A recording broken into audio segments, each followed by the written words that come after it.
Mọ̀mọ́ láti sọ̀rọ̀. I no dey do competition with anybody. If I offend you, forgive me. Show me love, oh. Kó jẹ́ bísàbísà. Ká máa bára wa lò nínú ìfẹ́ kan akànbí. I no dey do competition with anybody. If I offend you, forgive me. Show me love, oh. I go show you love, oh. Ká máa bára wa lò nínú ìfẹ́ kan.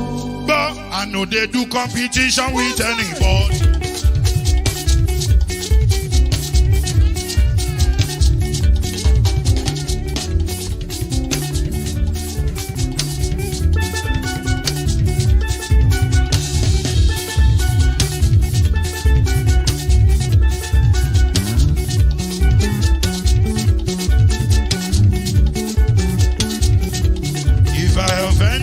Forgive me, show me love, oh. I go show you love, eh. Ká má bára wa lò nínú ìfẹ́ kan. I no dey do competition with anybody. If I offend you, forgive me. Show me love, oh. I go show you love, oh. Ká má bára wa lò nínú ìfẹ́ kan.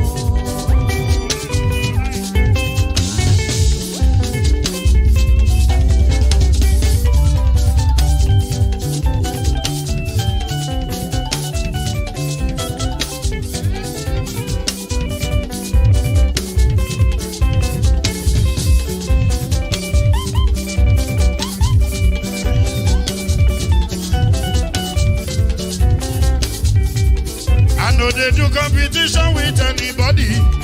If I offend you, forgive me. Oh. Tó bá ti sanwó fún Ṣẹ́gun nàbí o. Ẹ fẹ́ jókù. Alákọ̀bí. Ṣẹ́gun nàbí. Alákọ̀bí. Sábà mẹ́la. Anybody? Anybody? Any bobo. Anybody? Mo ló ń fọlú, ó gbà mí bó ṣe rí mi láti finishi. Délé mo ló ń fọlú, ẹ jẹ́ ń sọ̀rọ̀. Délé o.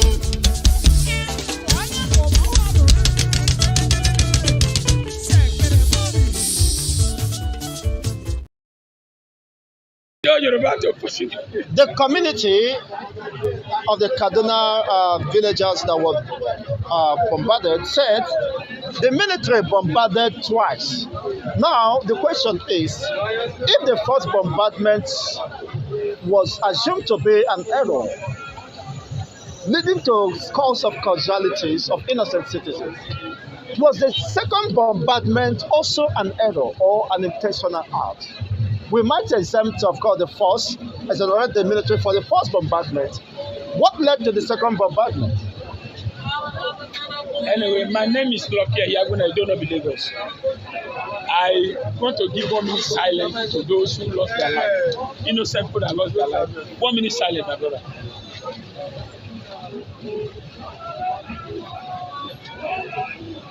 Maybe I saw press in perfect peace. But I will move on. You see, my brother, I want to, first of all,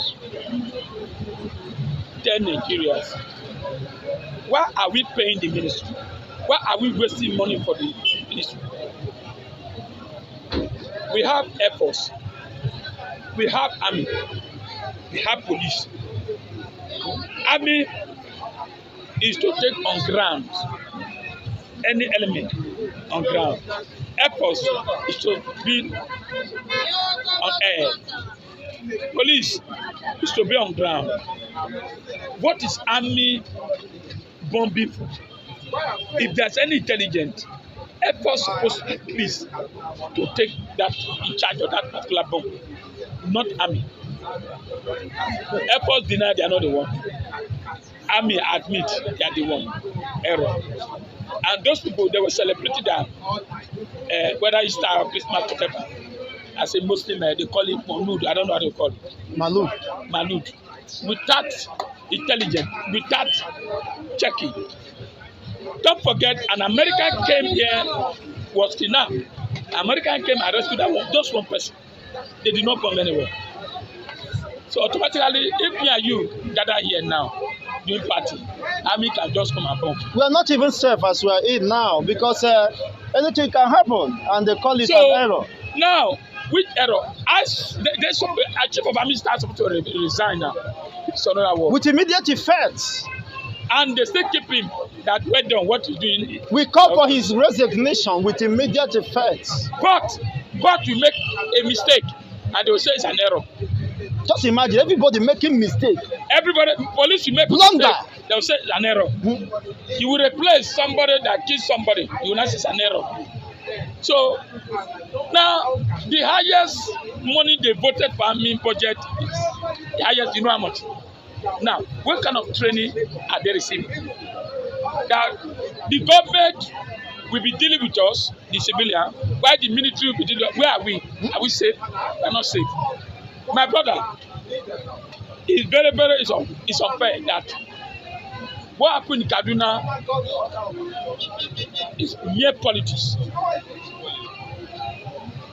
The APC government, they come to destroy. Since how many days now I have no lights? Look at now, we are all carrying charger everywhere. Charger looking for where to charge. And you budget billions, and president budget 15.something billion just to travel to go and enjoy himself. 8 vice president, 8. How many of them? Now you are bombing innocent people, killing innocent people in Kaduna. And you are now coming, you want to call compensation to them. And the Sovereign lost 35 family. Yes, one now, particular family, 35 persons. Which kind of country are we? Nigeria full of error. Nigeria full of witchcraft. Nigeria full of deceit by the government. These same people they are bombing, so-called Boko Haram. The same government that trained them. Gumi. Now, I want to ask a question. There was a time Gumi brought all these militants, Boko Haram together, and said they are asking for justice. The government did not see that time. Why government not go there and bomb them? So, my brother, we are not safe. So, even our party we say want to hold, I want to allow them to know that we are holding our party on so day, so that they will not come and bomb the place. Please don't disclose the. We have to let them know so they will not go and bomb us. Don't disclose the location, please. Now they say when you gather now, they say there's terrorists there. I don't understand. So, my brother, army, police, Air Force, very soon now, Navy will leave water. They will go up, start shooting for upstairs instead of saying the water. Nigeria is a decent country. I'm telling you. Honestly, press on the like button, my people. God bless you all. Thank you for having me, Shehu. How do you describe this kind of incident, Prof? Every Nigerian, every human being is saddened by what we saw. My description is, it's not acceptable. This is totally irresponsible.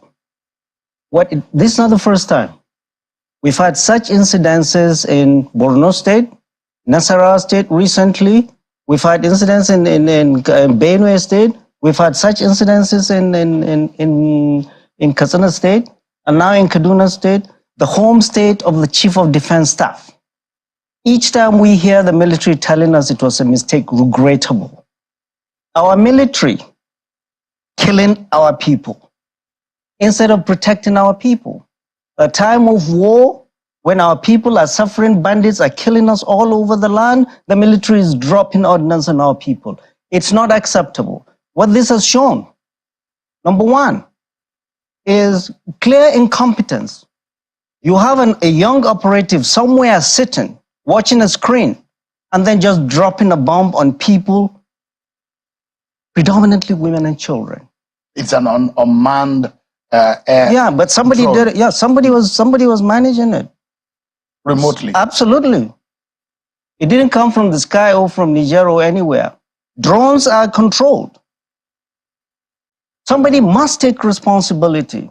And it shows incompetence, it shows lack of training, and it shows lack of supervision in the military. Who gave this young operative order to press that button to drop a bomb? Who did? Who did? We are dropping a bomb on human beings, predominantly women and children. We have seen clips, videos of this family, of these children and women before. And we saw them charred in this bomb. They should not be bombing people. They should go and be bombing Sambisa Forest. Have you heard the side of the Nigerian, the defense headquarters, what they said about this? The defense headquarters has said it is regrettable, and the fact that the military views these, that every civilian death in the course of operation is a tragedy, and such tragedies are needless and unwanted, and which causes the armed forces to take extensive measures to avoid them. They went further to say, for instance, communities are to always alert troops of their activities, particularly when such a community is known to be infested with terrorists and their sympathizers. They are saying that oftentimes there are embedding of terrorists within some of these communities. Doesn't this make the work of the military difficult? This irritates everybody, and it should. Where is the military intelligence? What intelligence did they use to drop bombs on people?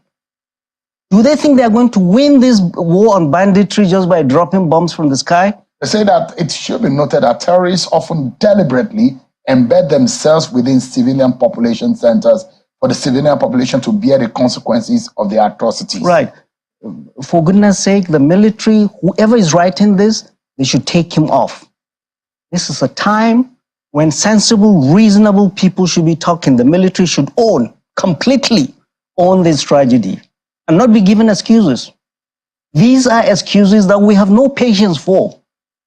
These are excuses. Whoever is writing that and sending it out should be removed from office. Should be jailed. The military leadership should be more responsible to people in grief than that statement. That statement is saying is the fault of the people. No, it isn't.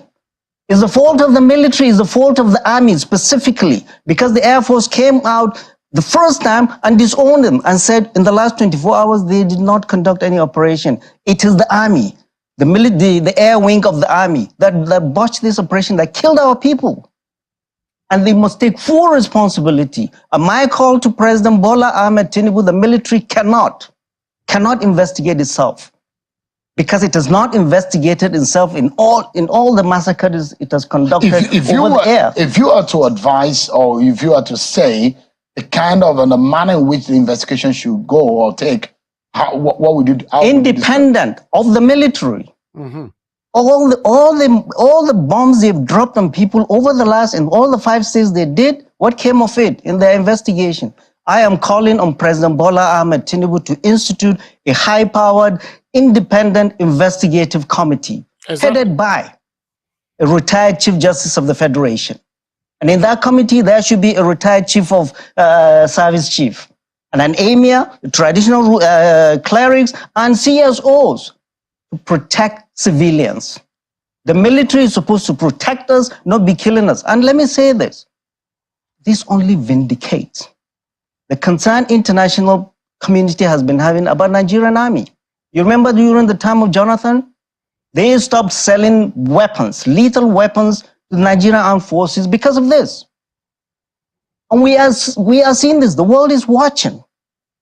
You are dropping bombs on innocent women and children, going on a religious procession. The military is threading on very, very thin ice. Very, very thin ice. This is, religion comes into this, we are dousing. Traditional rulers, clerics are now talking to people. This is a religious procession. Can Nigerians understand what would have happened if a Christian procession in Plateau or Kaduna was bombed? Big churches from the south specifically would have raised their voices all over Nigeria today. We need to be very, very careful. The military should know better. You become a general to think better than a captain. This is irresponsible. I mean, in other times, if this kind of situation happens, what do you think would have happened? They will all resign. Everybody in the chain of command will be fired. Yes. the CDS, Chief of Defense Staff, everybody will go. And the president would have cut his trip, come back home and see our people. Yes. But here you're apologizing. Where are the ministers? You're going to talk to the Minister of Communication. No, you should be talking to the Ministers of Defense. You should be talking to the NSA. You should be talking to the service chiefs to explain to Nigerians why this happened and what are they going to do to prevent this. But the army cannot investigate itself. There should be a high-powered, independent committee headed by a retired CJN. And in there should be a service chief. What we need to see is thorough investigation to see what is the assessment, who gave this young operative the order to fire, what's the chain of command, what is the supervisory control. Listen, guys, for Nigeria to work, we don't need to put water in our mouth to say how it's supposed to be. You must be able to take actions. I mean proper, drastic actions. That's the only way Nigeria can work. Every single one of us must be handled with an iron hand. That is the only way Nigeria can work. If not, we are going nowhere.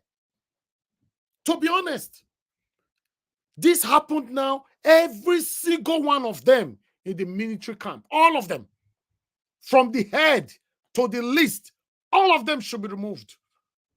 Then you start your persecution for a possible prosecution. That is how it's supposed to be in a working system. You cannot take lives of 100 or something people and then military themselves are investigating themselves.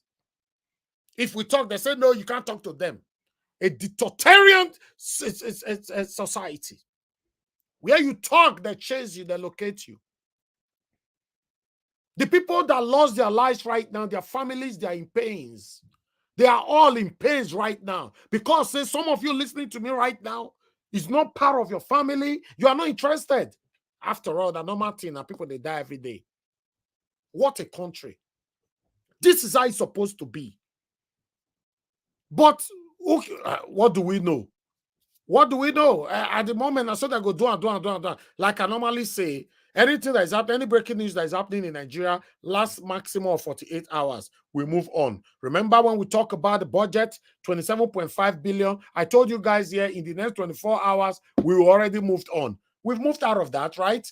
Then I talked about the other thing the other day, we will move on. This particular one, in the next 48 hours or a max of 72 hours, we already move on to another breaking news because Nigeria is created for a continuous breaking news, a sad breaking news. Now, this one now goes to fade out. We will not get what happened. We will not get the investigation. Nobody will be arrested. Nobody will be sacked. Then we'll just move on like that. And some of us are rejoicing in this. There is no control. Can you hold a chief of army staff, a general in the army, for the error that is being made by a group in a particular division that carried out this kind of attack? How do you hold? What sense will it mean? That's why he's the chief of army staff. You're in control of this studio, and anything that happens, you're responsible. And they need to understand, leaders have forfeited the right to make excuses. And this has been the excuses they've given us. You are the chief of army staff, 3-star general, over and above many officers for a very good reason. You give orders and you take responsibility. Who asked this young Resign or step aside? Or all of them should go. The CDS, the chief of army staff, the GOC, the operative heads must roll.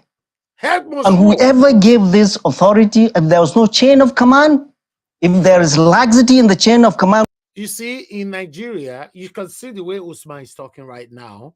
The only reason why people like Usman can get away with this, all this is all trances and all, because he's a northerner. We should say it how it is. He will get away with it. If Baba Ahmed come to channels and talk like this, he get away with it. But if Peter Obi talk like this, he's in trouble. If any other person from any other region talk like this, you're in trouble. This is the problem we have in Nigeria right now. Some people are free to express themselves how they feel, originally, but why some, do in most cases hypocritically and synthetically express themselves just not to fall in trouble.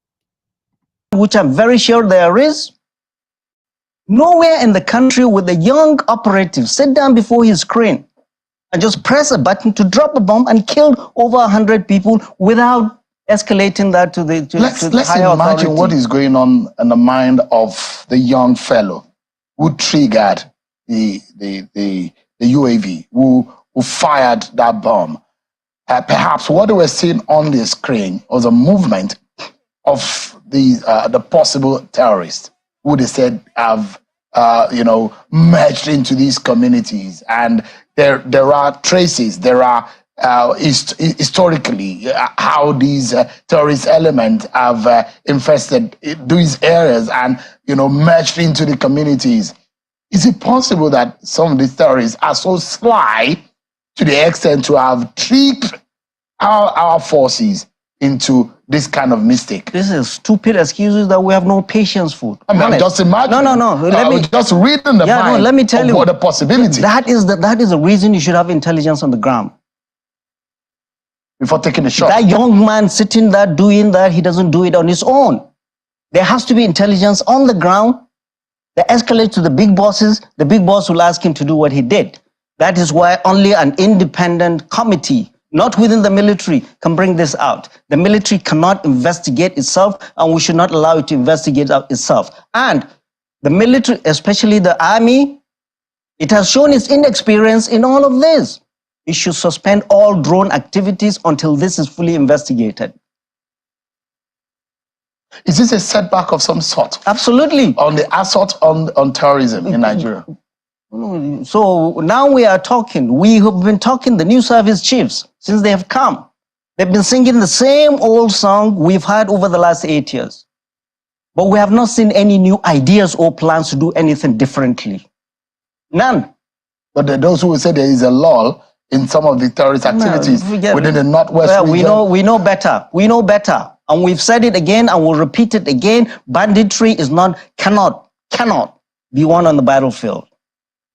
Anybody who says that does not know what he's doing, or he knows he's disingenuous. Back to this problem. This problem is sad, it's tragic, and people should be held responsible. From the Chief of Defense Staff, who is the top military officer, to the Chief of Army Staff, to the GOC, down the rank. If you were President Tinubu, what would you do today? Today, like I said, I will institute a high-powered investigative committee headed by a retired Chief Justice of the Federation. Would you get on the ground yourself? Pardon? Would you get on the ground yourself? Me as if you were the president? Absolutely. President Biden will go anywhere. As the president of the strongest country in the world. But our president just sit down there and just keep issuing affirmation by this thing. You need to be there. You need to talk to people. 85 persons. More. No, it's more. These are mothers. These are young girls. These are children. These are people, children. These are children. Is more, because the first day they said 130 something. Now they've reduced it to 80 something. It's more, for Christ's sake. The number is more than that. People's families, these are people who have future ahead of them. Yes, and the army, all of a sudden. And the army is telling us they are infiltrated. Do not annoy us. You've annoyed us. You've killed enough people.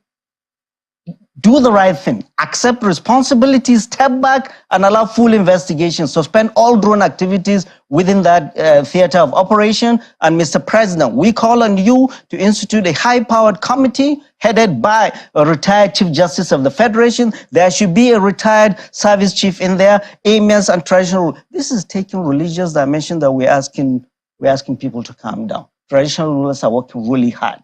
Clerics are working really hard. This was a religious procession that was bombed, innocent people, women and children, and the clips are all over the world. And the world is watching. Okay, let's say something here before I continue with the other video.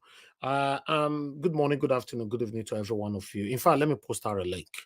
Let me post out a link for those of you that want to join this broadcast today, so you can take your time now to come in while we take another 2 videos that we have here. That's the link right there. Thank you so much, my people. Amaka here, I can see you. Thank you very much. This who else I get there. Thank you. And then Jesus is my father. Thank you very much as well. But just my father, I would like to respond to some of your comments right there. You're saying that one Nigeria. Some of you are saying that we need one Nigeria and all that. Then you are saying, and your last comment is also saying that Buhari went to this, let me see, did your Buhari go everywhere? So are you now justifying it that because Buhari did not go everywhere when people were losing their lives during his own tenure, Tinubu should go everywhere? Is that what that message means? I don't understand. You know, the government is oppressing us. They are intimidating us. They are taking our lives. So we ourselves also apply sentimentalism into our expressions. That's wrong. You know, you need to have a heart right now that people just died. It doesn't matter if they are northerners, southerners, or anywhere. They are human beings. They died. They died under the satanic government or satanic leaders that have been ruling us, recycling themselves since Nigeria was created. That doesn't care about its citizens. That's what you should be thinking about. Not for you to be applying sentimentalism. Oh, Buhari did not do it. That means Tinubu shouldn't do it. This is wrong. This is wrong. Even though you don't want one Nigeria, you shouldn't talk like that. Yes. Or if you think we are not one Nigeria, that's fine. You know, but people died in the process of you seeking for a division or a separation. People are losing their lives. Are you celebrating that? If we don't want one Nigeria, that's fine. I am not against it. Because anybody can say Nigeria is not one. Obviously, if you look at what is happening right now, when the Northerners speak, nothing happened. When the other people speak, something happened. I understand, but what is your compassion, you know, right now over the people that died? That's why I should be saying. Let's move on. Let me accept people in. Mr. Chusobibo says, thank you very much. Give us a Monday. Thank you very much. Mother Patricia, thank you very much. I don't see you already. Mother Patricia, can you hear me?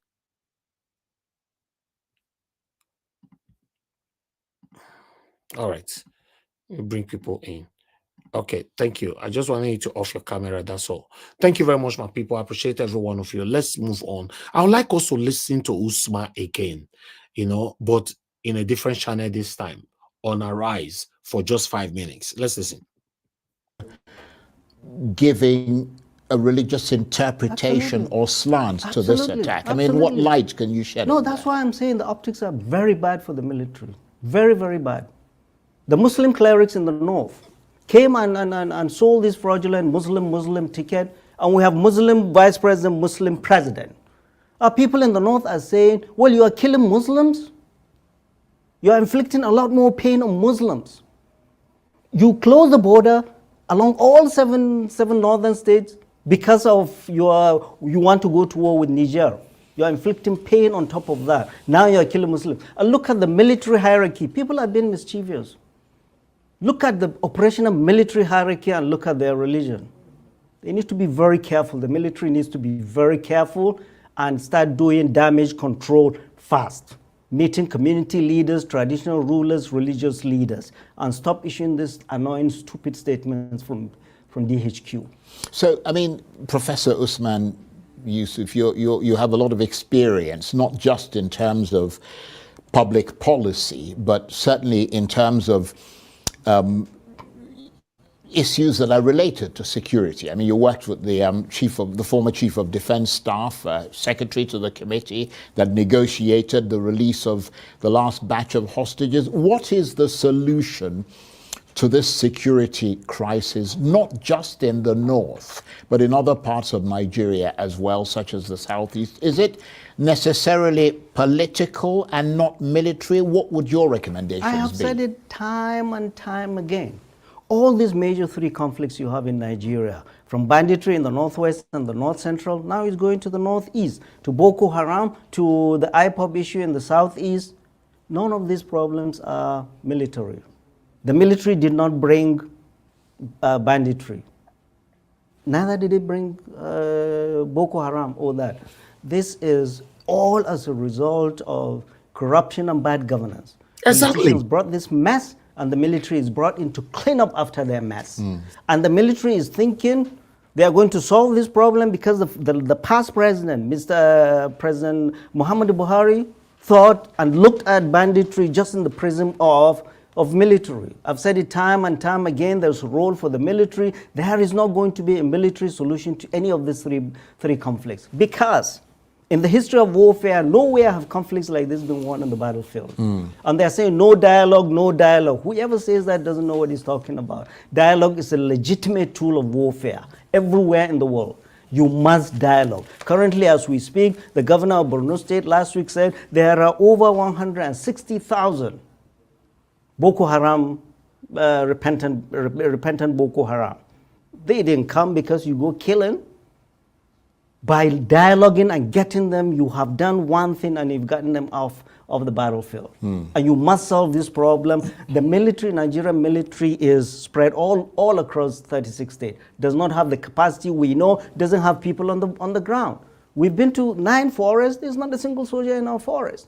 They are dropping ordnance thinking they won this war, they win this war by dropping ordnances. No. We need to back off. There's a role for the military. There's not going to be a military solution. It's a whole community approach. Everybody must be involved. The current leadership of the military, their body language and what they are talking about, they are being hawkish. There's a reason. They are rattling the cage for more money. Well, guess what? They've gotten more money. The little budget we have, they have the largest, the lion's share. Well, actually, I want to talk a little bit about money with regard. Okay, I'll stop it right there. You know, the reason why I play this, I want you guys to understand that the problem that everybody is facing right now in Nigeria is corruption and bad government. It doesn't have anything to do with, oh, because my Yoruba brother is there, my Hausa brother is there, my Edo brother is there. It's corruption. Who is corrupt is corrupt. Oshomole is from my state, is corrupt. Obaseki is from my state, is corrupt. So what are we talking about? We must remove this sentiment for us to have a better country. If not, you might become this. How do I put it on? You might become the same thing that you are complaining about. Because you sit somewhere accusing, oh, Tinubu, Yoruba, they are bad. Oh, the time of Buhari, oh, Buhari, Hausa, they are bad. Edo man go enter tomorrow. Oh, Edo, they are bad. We are accusing ourselves without not addressing the main thing that have destroyed us till today. Corruption and bad leaders. Some people come here to say, oh, the Oyibo people now destroy us. The Oyibo people pull rope for una people head, may they sell us for them. Why some of you also come here? No, the Northerners now destroy Nigeria. The Northerners pull rope for Oshomole head and many others. Wicked head. May they tell they do what they do. What are we talking about? Who is corrupt? Is corrupt. Who is not corrupt? We say no.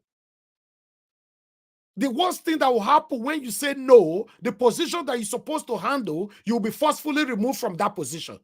Right? So what? So what happened if they remove you? But because of the selfishness and the satanic heart these people have, they prefer to abide to this satanism and go against the people. That's what they are doing. So we should address bad leaders and corruption, not tribes or region. I'm tired of hearing this all the time.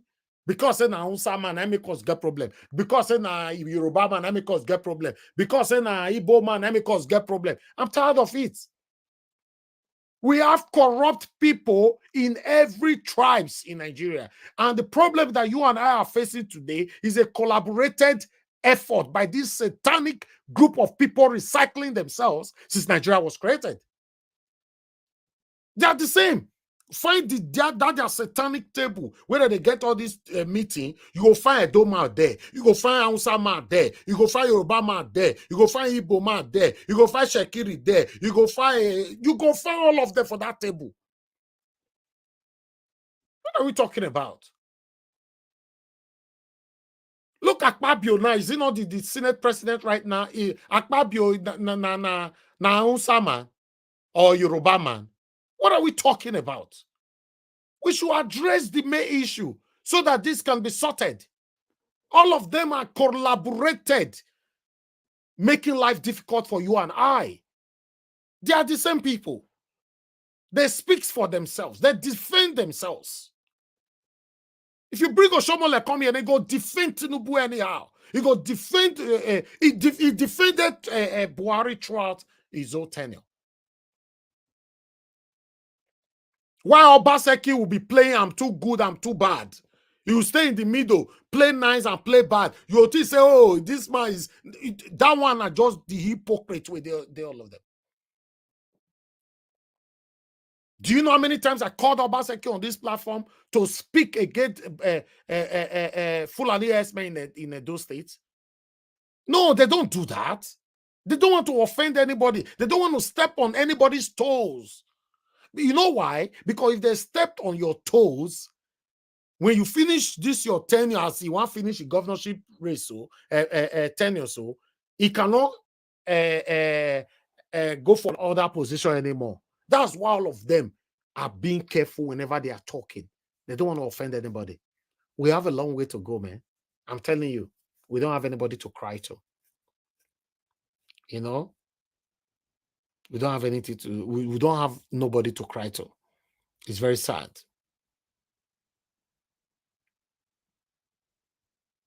So please, thank you very much for people. Press on the like button, help us to share. Thank you very much for those of you that are just coming in right now. Moderator, I can see right there as well. Please press on the like button and let's do this. For those of you calling in now, we have not started taking calls. Please let me finish my presentation first. But meanwhile, I would like us to quickly go to Mike Ozekhome, who have responded. As you all know, he was fined 40 million naira, you know, but he have responded. Let's see what you have to say here quickly. Now you brought this case before the courts today, and we've seen how it turned out. Yes. Despite the calls for pulling out, but you still stood on your ground to ensure that the court has jurisdiction. Yeah. Yes. More white. And any regrets? Oh no, I have no regrets. I have no regrets. I will do this over and over and over again. It is based on the conviction of my spirit. It's based on my scholarship and the research I did, not out of pride or arrogance, but that this court, being the apex court of the land, is not just a court of law and a court of equity, but it's also a court of policy, to make policy, to open up new vistas of law and in our jurisprudence. That was why the Supreme Court itself said in Adegokwe Motors Limited versus Adesanya that a lawyer should not be afraid to bring a case to the court and tell the Supreme Court to reverse itself or reverse its judgment, and that a counsel should be bold and courageous to do so. But in our own case, we were not even asking the Supreme Court for a revision of his judgment of 20th December 2019. We were telling the Supreme Court to give judicial imprimatur to that judgment, which said that APC had no candidate and that it was a case of illegality, and that time does not run against illegal matters or illegality or matters that are unlawful. We were merely telling the court to give effect to that their judgment. The judgment concerning Hope Uzodinma and Emeka Ihedioha delivered on 14th January 2020 did not bring about that issue of illegality. It was on the general elections. So it was this same court that held that Section 285 subsection 9 of the Constitution will not apply because the entire case was illegal. It is this same Supreme Court that has held in Peter Obi versus INEC that the tenure of office of Dr. Chris Ngige for 3 years, because it was illegal, would not be counted. And that Peter Obi's tenure will start on the 2nd of May 2007 because the tenure before him was illegal. So this court has made it clear again and again that when it comes to matters of illegality, the court will not assist a party to reap the fruits of illegality. To this man, just listen to his response. Senate Committee on Appropriations and the Senate Chair on Parliamentary Affairs. Thank you so much, Senator, for joining us tonight. Let's get into the budget 2024. Yeah. It's been christened the budget of renewed hope. And there are those who will be asking the question, what is hopeful in that budget, considering the situation? We're still going to be servicing debt for up to 9 trillion. Thank you very much. Now, let's go into the budget proper, just a paraphrase of the budget. So the recurrent expenditure is 9 trillion plus, 9.7 trillion. Now, the capital project is 8.5 trillion or thereabouts. So now what? Please listen from here. It's very, very important. I want you guys to understand that these people care more about themselves, not about us. Just listen to how he will defend every penny in this budget. What does that give to you? When the current expenditure is close to capital projects, what does that tell you? It tells you that the government is not preparing the budget to pay salary alone, unlike the previous government that goes to China to borrow to pay salary every month.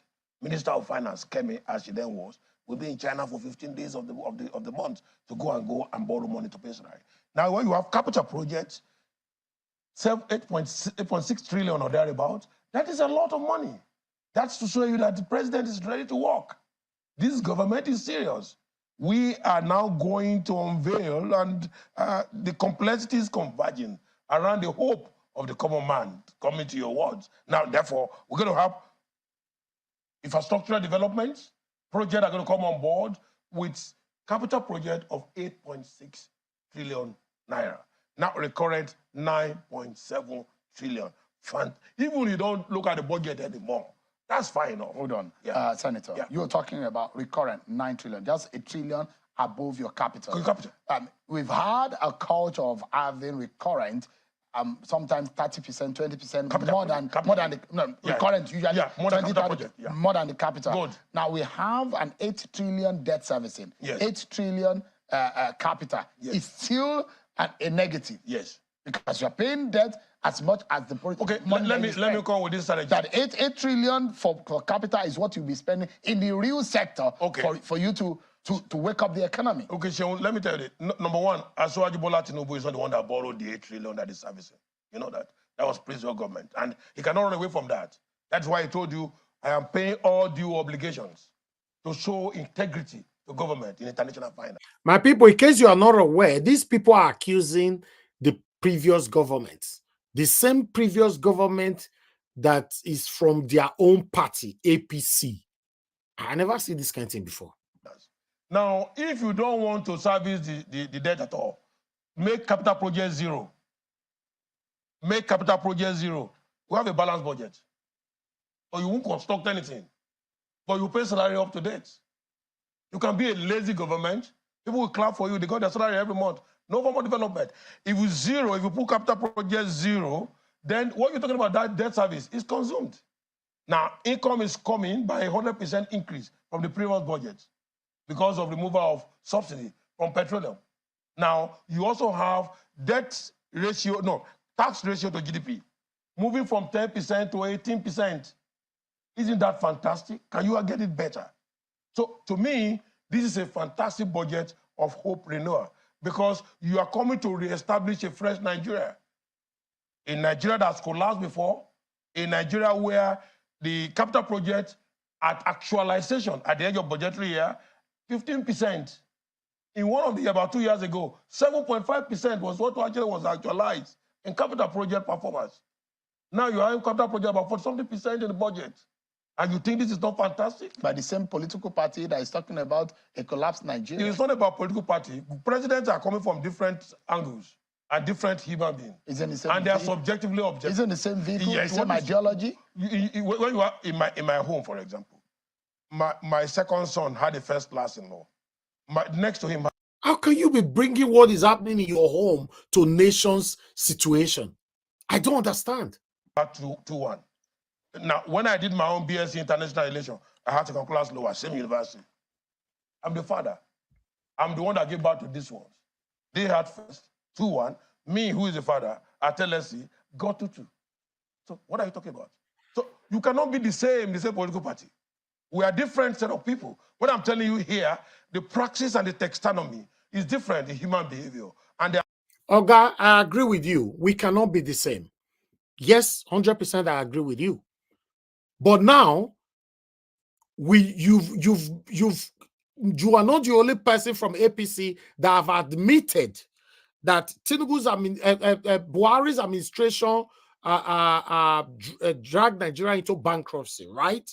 So what Cheun should be asking this man is that how come till now nobody is in jail?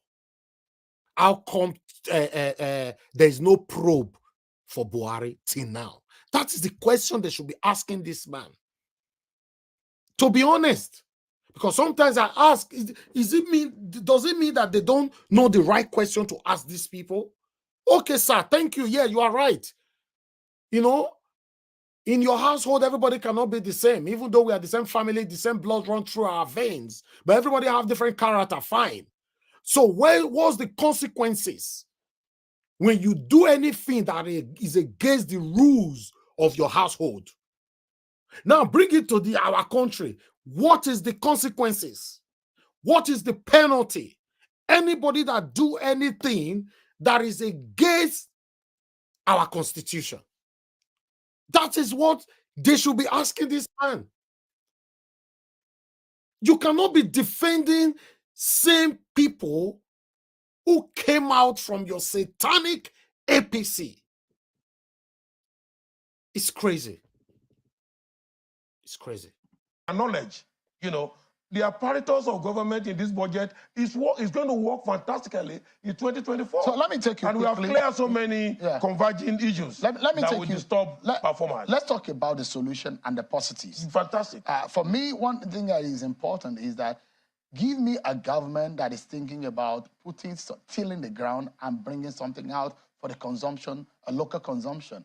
Give me a company, I mean, a government that is willing to say, this is how many industrial manufacturing companies that we're able to set up on the ground to generate revenue on the ground, something that we can export out of this country. We are a consuming nation. Yeah. Does this budget reflect any sense of production in Nigeria? It does. The president talked about mineral production. Let's take bitumen, for example. I sponsored the bill on bitumen in the Senate, and my colleagues appreciated that well, the Tory.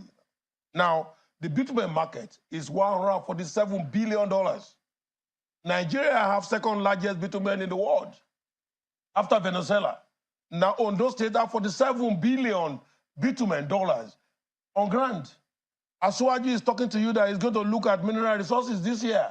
By the time the bill is passed, National Bitumen Development Company will be set up. That alternates petroleum completely. Only 9 countries are participating in the bitumen market. I want us to put it in perspective. Just hold on. Yeah. Senator, let me help you out. Bitumen, for a lot of people who do not know, I'd like you to tell Nigerians the percentage of bitumen that goes into road construction. Yes. Because a lot of Nigeria, I mean, for those who do not know how important bitumen is. But the unfortunate story is that we have a lot of bitumen as raw under the ground as natural resource, but then it has to go outside and we get bitumen to produce right in there. That is mismanaged. I applauded the idea, great idea, fantastic, that we need to start making use of the bitumen that we have on the ground. This is one of the examples that I'm talking about. Yeah, and I agree with you on this. That's why I said we have 300,000 kilometers of roads in Nigeria. 30,000 kilometers is attended to. We are 170,000 deficits. We need bitumen to do it. The fantastic thing about Ondo State bitumen is that you need, in anywhere in the world where you are doing bitumen exploration, right? You need 7 processes to go in, from geophysical survey to the actualization of bitumen. Now in Ondo State, only 2. It flows like water in Agbabu, in Ibotako, in Oderele. Go there. In fact, let me share a joke with you. We take our bushmeat from there. You know the animals, when they run it into the bitumen. Why must Shehu or channels or Nigerian media allow these people to be bringing these irrelevant, inconsequential jokes into a mainstream media when we are talking about important issues that is affecting the people? They'll be bringing, I don't know, useless jokes in. And 2, You asked someone a question and he did not answer it. He jumped to something else and you followed him on it. I don't understand that as well. It is your duty, your responsibility to drag them back. Say, no, sir, the question, you have not answered it. That is how it's supposed to be. What a country. They are leg strapped and they start crying there, they will go there and pick them. You see, this is how rich our natural resources is. So Aswaju government going to set up for the first time in the history of Nigeria, Bitumen Development Corporation of Nigeria, and participating in $147 billion market and attending to the needs of the local road. Haba. This is the best you can get. That is one example. That's one example. Now coming what to other areas of production? Because that is what I am a pro-production person. Yes. As a Nigerian, it's a sad scenario, a sad story that we are so rich, yet so poor. I can tell you very clearly that normally, that is even bitumen production is exceptional, right? Under normal situation, in contemporary politics and economic development, you don't talk about government going to set up factories. What are you supposed to factory to do? Dangote have brought refinery or petrochemical matters. You know, you don't go there and compete with him. Even your rail or whatever you want to do, the key issue here is that government is divesting from what used to be private government economy to the real private sector based economy. In China, most of the government facilities are now privatized, you know, and privatization is going on gradually to make sure that ownership of public enterprises are handed over to individuals, not government. What is government going to do with selling biscuit? Watch how this man managed to con Sheung. He's playing a game of wasting the time because they work with time in channels. All the mainstream media work with time because the way you are watching them, they are like streaming live on Nigeria live television as well. They work with time. So this man have managed to confused Sheung and is discussing things that, you know, that is not even relevant to these questions, diverting to China's and every other places. At the time he comes back, Sheung have already forgotten what he needs to say. Then Sheung will just move on to another topic. Watch out. At 5-star hotel in Dubai, you give support to people who want to do the business. You create an open environment. It's not the duty of government to be doing housing for rent. What's the meaning of that? So in your own view, this Tinubu's renewed Hope 2024 budget is a good budget. It's a fantastic, first class. It's a good way to start. If I'm to mark that in Cambridge, that's first class. That's not two way to it. Yeah. And that is the best way to start because the man is talking about the hope of the common man returning back to the society, creating business environment that will make business to be flourished in this country for the first time since the last 6 months that's what you have been there. But, tell me how many companies have been arrested, Senator, and been destroyed. What about the frivolities that are going to be sponsored and funded in those budgets? The exorbitant amount that is going to be spent. Like what? The billions of naira that is proposed to be spent on the residence of the vice president. The amount of money that is going to be spent in. Look at his response to this particular question. Funding, refreshment, in funding vehicles. Just a minute. The vice president, Wike said he wants to spend $15 billion. 15 billion naira. That is $15 million. That is $15 million. In Nigeria today. Let me tell you, is the house belonging to the vice president as a person or belongs to Nigeria? But can Nigeria afford If Nigeria cannot develop its own asset, forget about it. It's an austere situation that we have. When we have more money, Senator, it's a situation we can spend. You don't but we do not have the money. We are borrowing money, servicing debt for 8 trillion, Senator. When you borrow money, you also have asset and liability side of your balance sheet. You borrow money to develop asset. Asset is value on the asset based on the balance sheet, so that you can be able to balance your accounts. It does not mean that, okay, for example, in those days, President Obasanjo bought an airplane for the presidency at $7 million. That is the plane that Aswaji is still using. Buhari used it, Jonathan used it. Tell me where they sell a plane for $7 million. If that was not bought at that time, do you expect a president to be on British Airways to Dubai? Senator, I'm looking at a situation where those of you in power will start thinking about the average and the poor. Just let me take you away from that quickly. We haven't gone beyond that. Actually, we want the poor and the rich, to be at par. We are trying to remove the gap. All right. So in this budget, for example, tax to GDP is moving from 10% to 18%. Senator, the rich are going to bear the brunt. I have two quick questions, Yes. and I have limited time. Thank you. Because the note of warning is that the rich needs to be careful. Okay, I need to stop it right there. I guess you all can see how this senator managed to always drag Sheung out of the question and move on to the next level. That's what this is not the first time. They're always doing this. You know, that is Nigerian media for you. You can't really, I don't think we can do much about it. That's it. You ask them question, they don't answer the question, you move on to the second one. It's like you've bullet point your question, maybe 5 questions in a row, right? In one particular interview. You've asked the first one, it didn't answer. Then you move to the second one. Why? What business do you have with the second one if you have not answered the first one? Okay, then you move to the second one and refuse to answer. Then you have 2 pending questions that they have not answered. Then you move to the third one. Why? Then you move to the third one, you ask, and they refuse to answer it, telling you how they went to Kenya and everything, blah, blah, blah, blah, blah, irrelevant and things that is meaningless to the question. Then you move to the fourth one. Then once you get to the fifth one, you say, oh, I have a limited time. We need to close that in 1 minute. Ah, what a country. Meanwhile, the last video for today. Let's listen to Ozekhome. God bless you all. Nigerians are applauding the move to sell the NAF aircraft.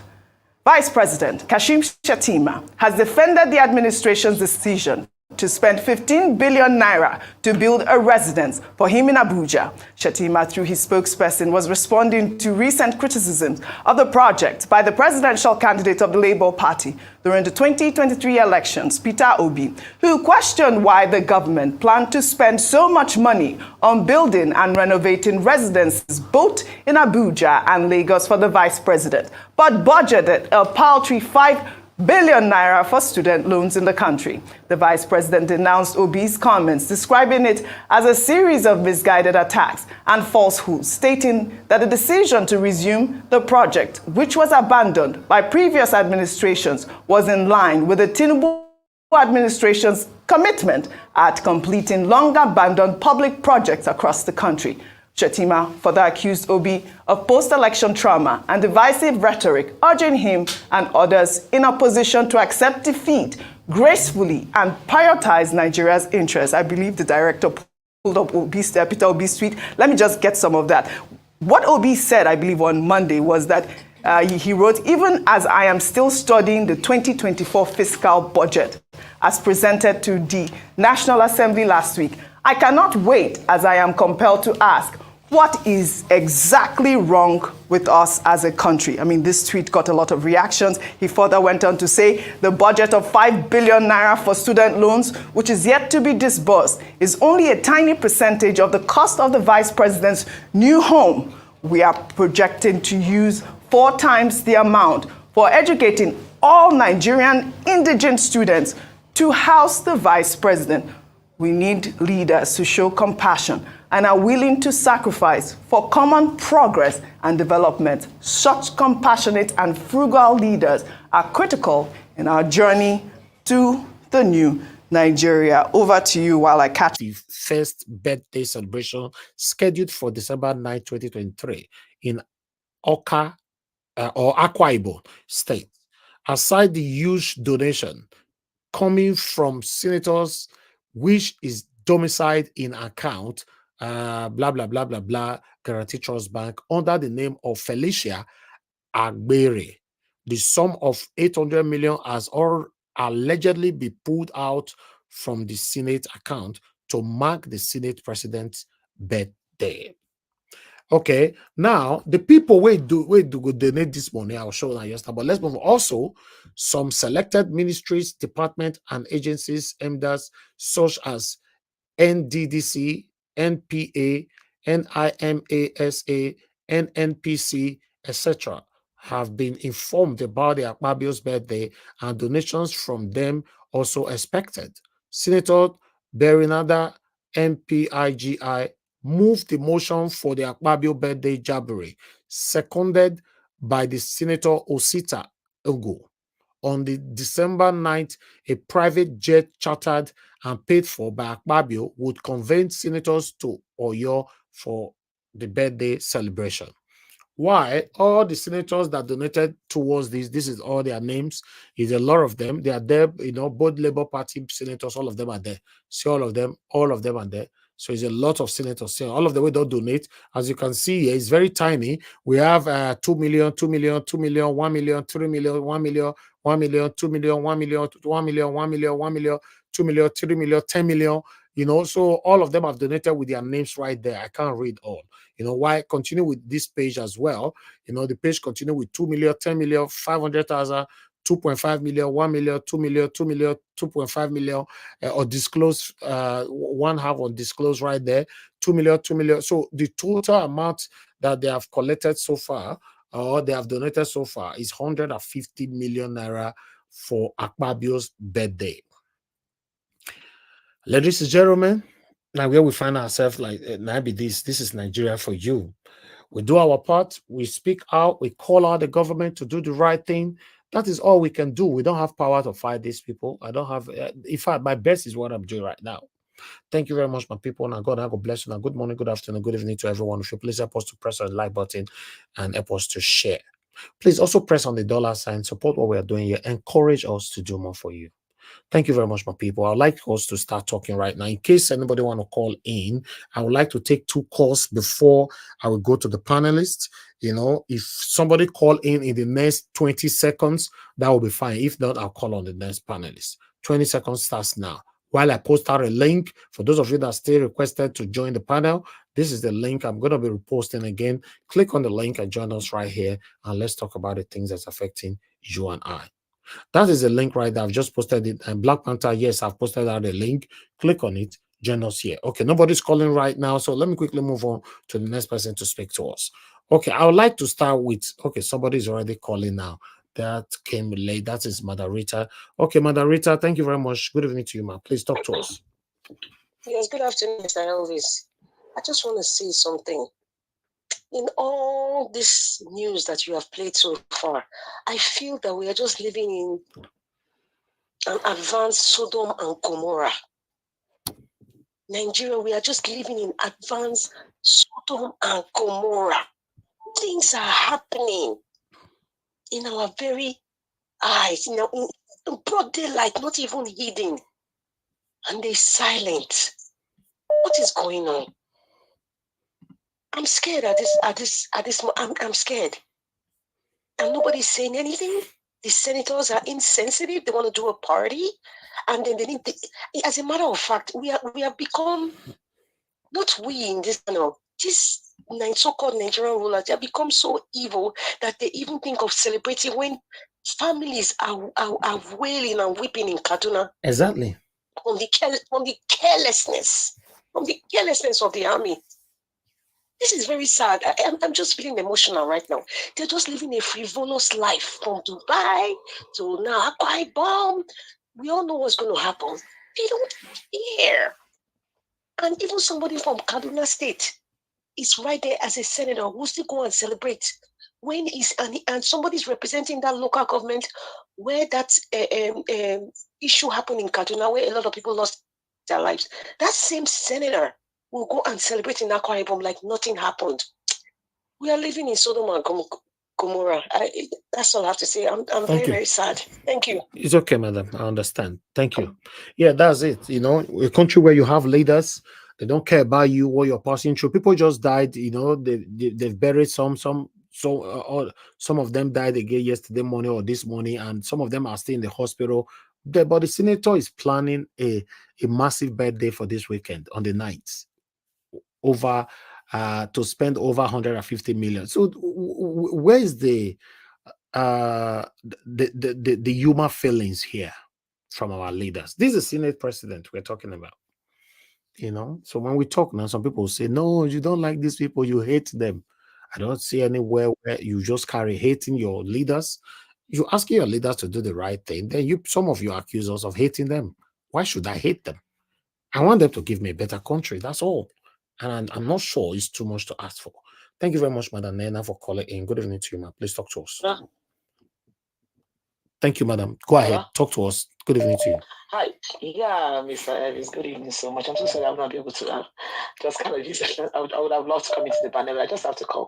Yeah, Madam Rita, thank you so much. Honestly, Madam Rita just spoke my mind, and I said it the other time that Nigeria as a society really scares me at this point.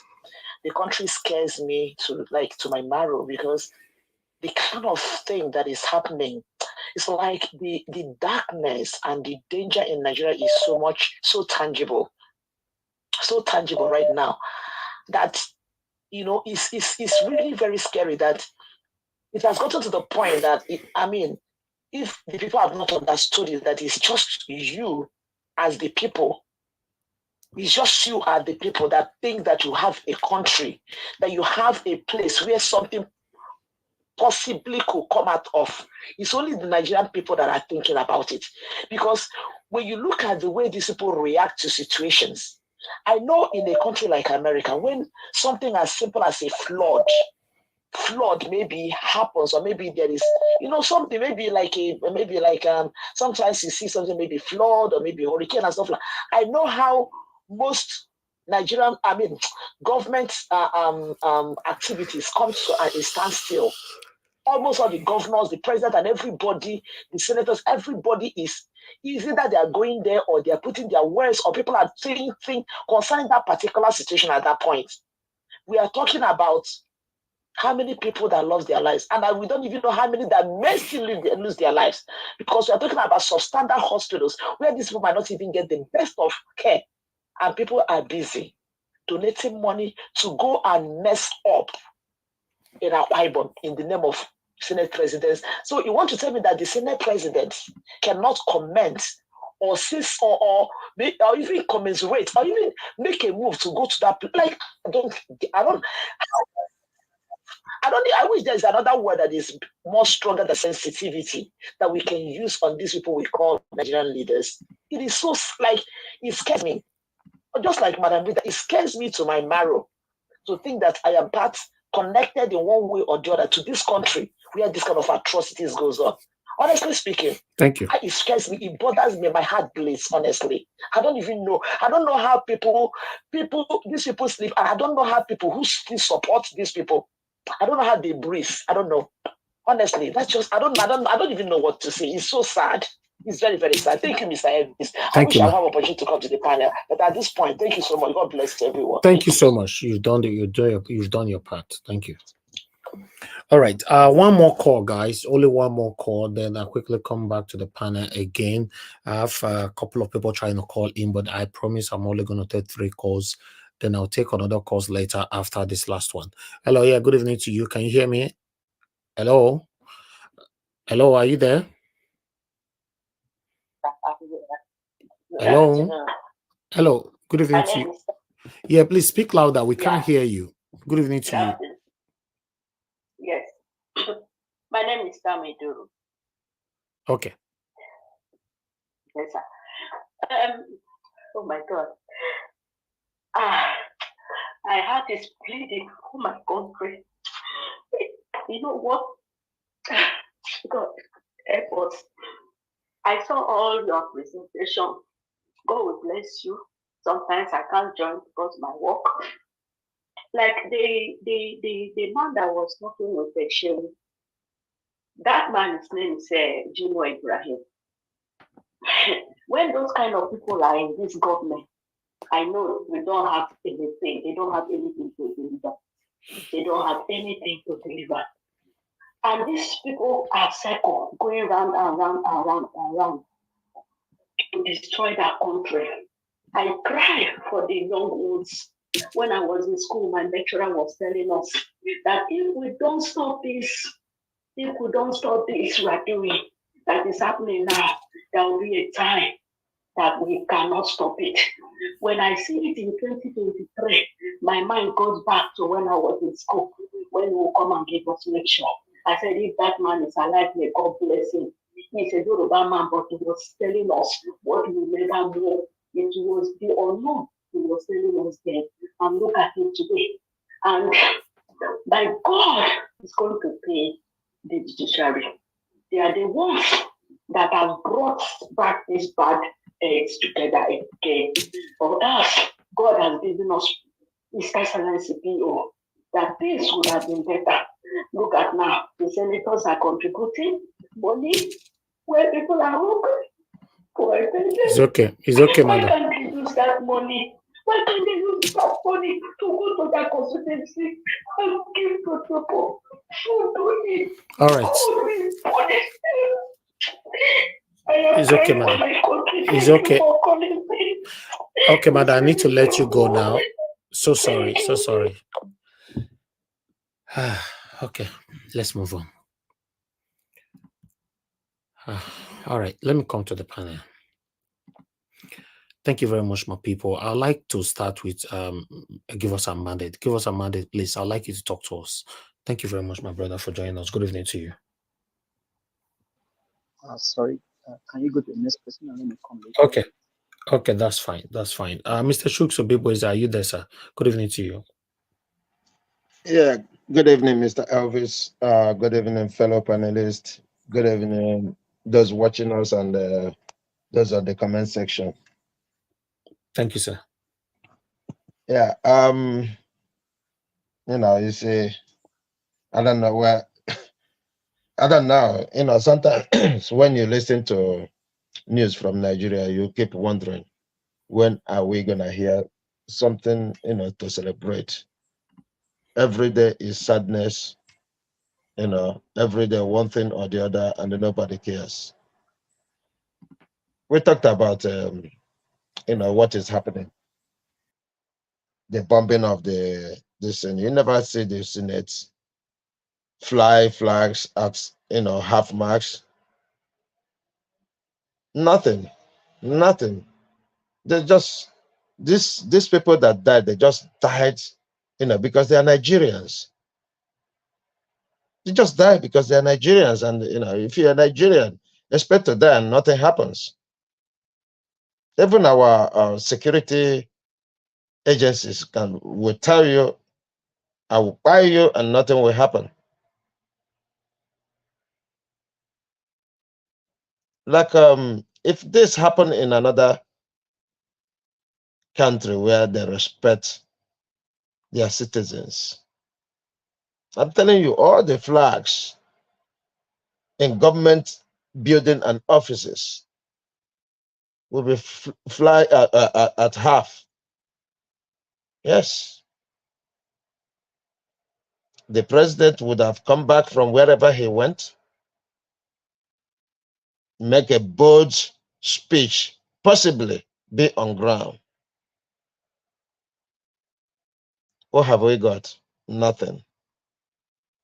It's a we can continue to say we want a better Nigeria, we want a better Nigeria until we are ready to do the needful, until we are ready to do the right thing. And this better Nigeria will not happen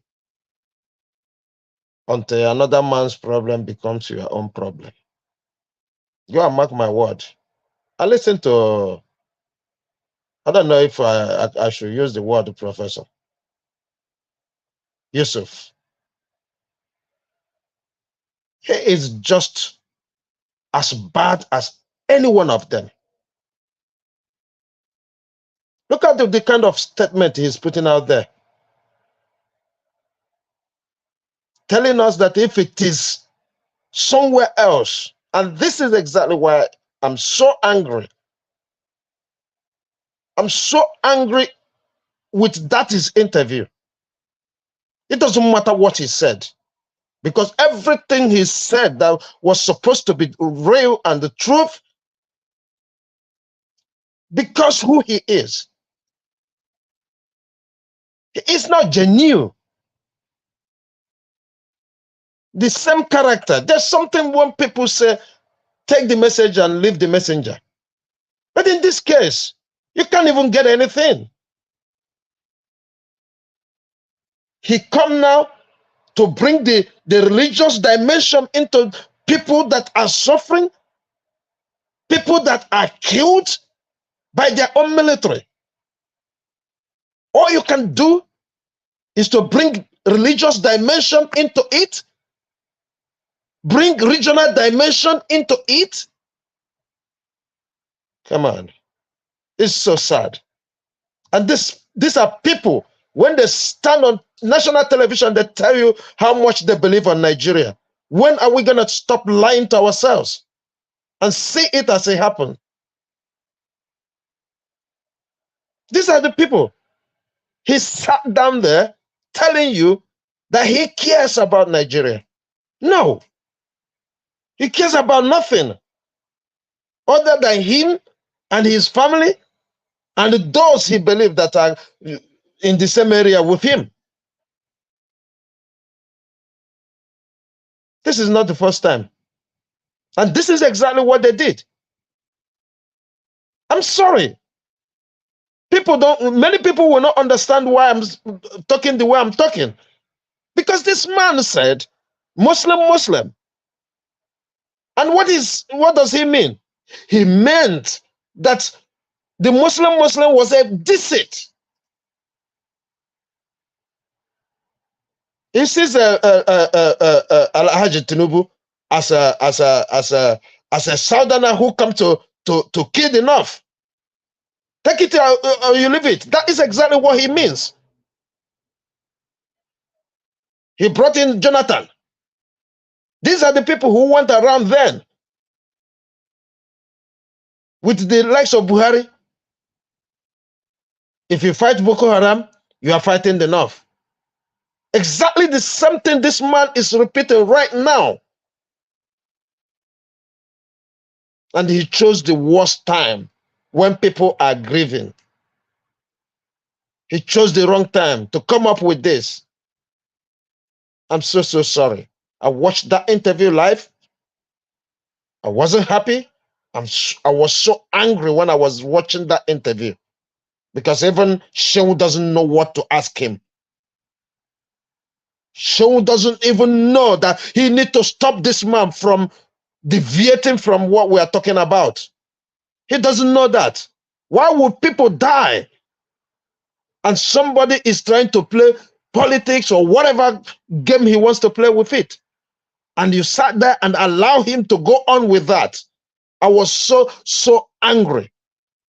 And that tells me that we have, in fact, we have a problem with journalism in that country. We have a serious problem. The same way the politicians are behaving are the same way these media houses are behaving. No empathy. Someone doesn't even know that people are grieving. And you're saying if it happens like social place and social place and he was a Christian, all the churches would have rose up.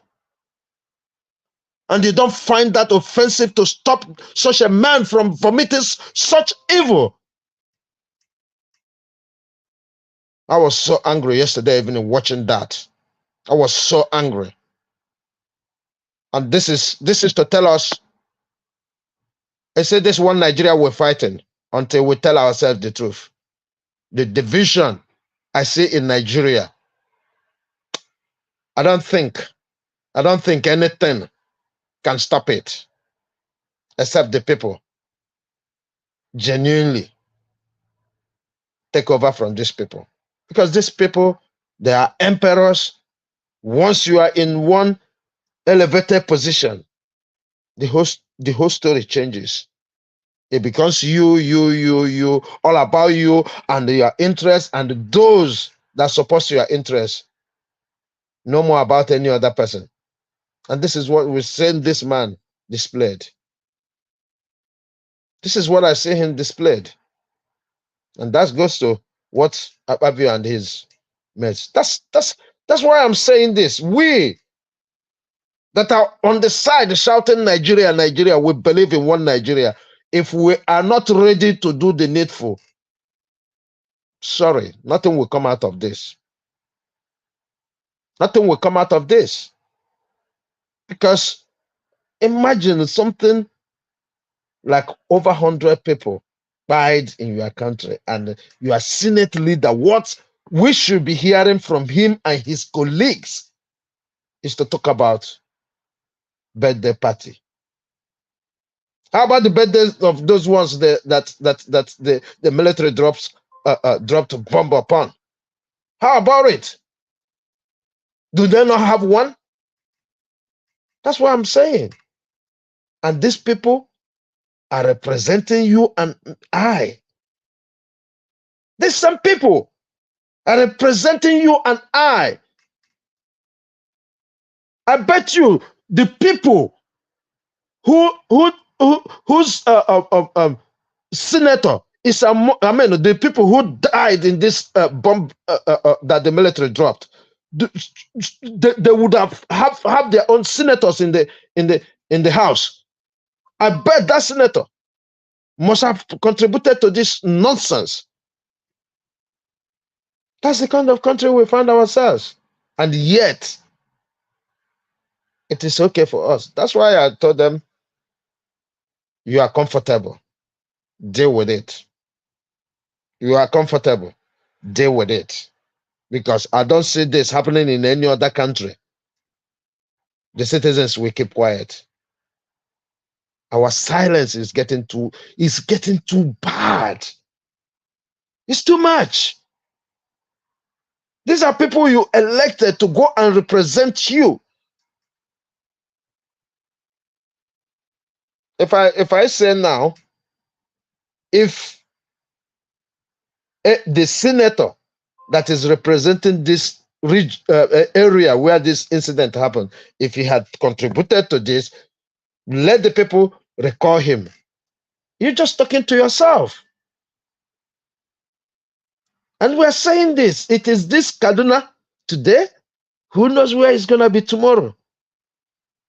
And after that, we will be happy with the same senator going party why his people are grieving. Mr. Evans, I'm going to leave it here. I'm so sad with Nigeria. I'm so sad. I don't know how to put it anymore. Because all the institutions, thank you, man.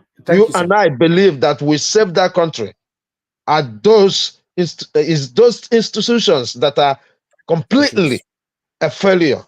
Thank you. Thank you, sir. Thank you very much for your submission. Let me go on the phone. Hello. People died. Hello. Can you hear me, sir? Hello. Can you hear me? Imagine. Hello.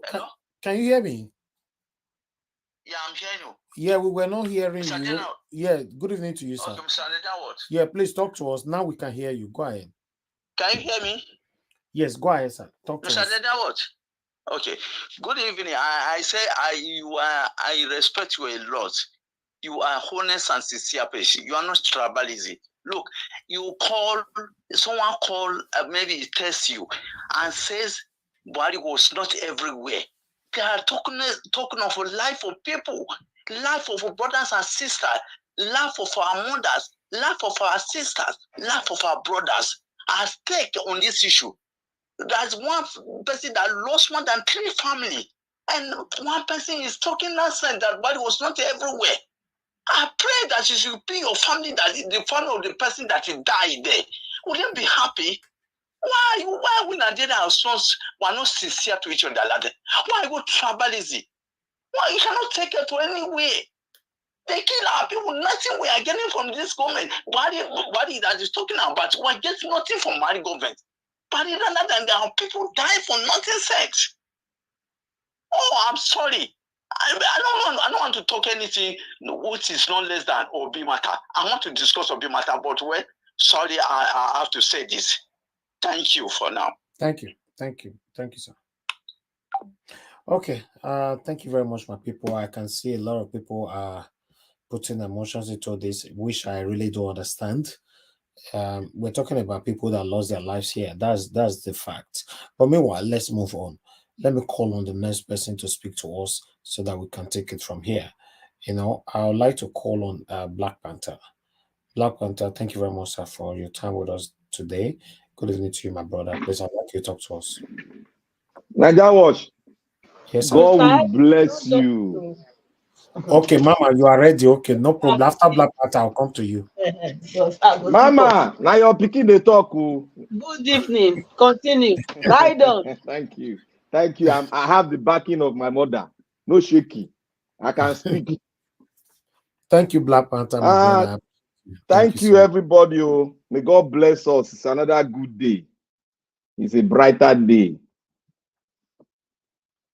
I want to say thank you to all the panelists. I want to thank everyone out there that are listening to us. And I want to say something here. If you have not subscribed to Nigeria Watch, please go to the subscribe button and press it. And not only doing that, press the like button so that whatever we are talking here, we get to the interland, we get far, so that many will hear the information that we are giving out.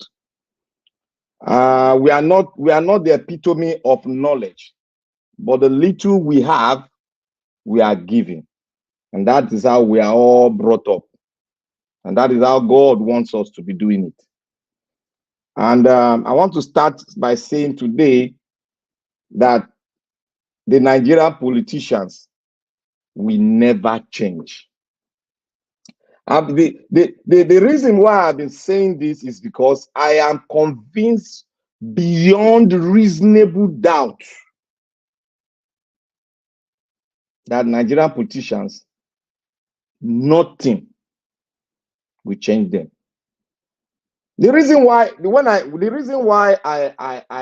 I get convinced, you see, sometimes when you look at issues from the physical perspective, you now need to ask yourself the question: why are we like this? What is our problem actually?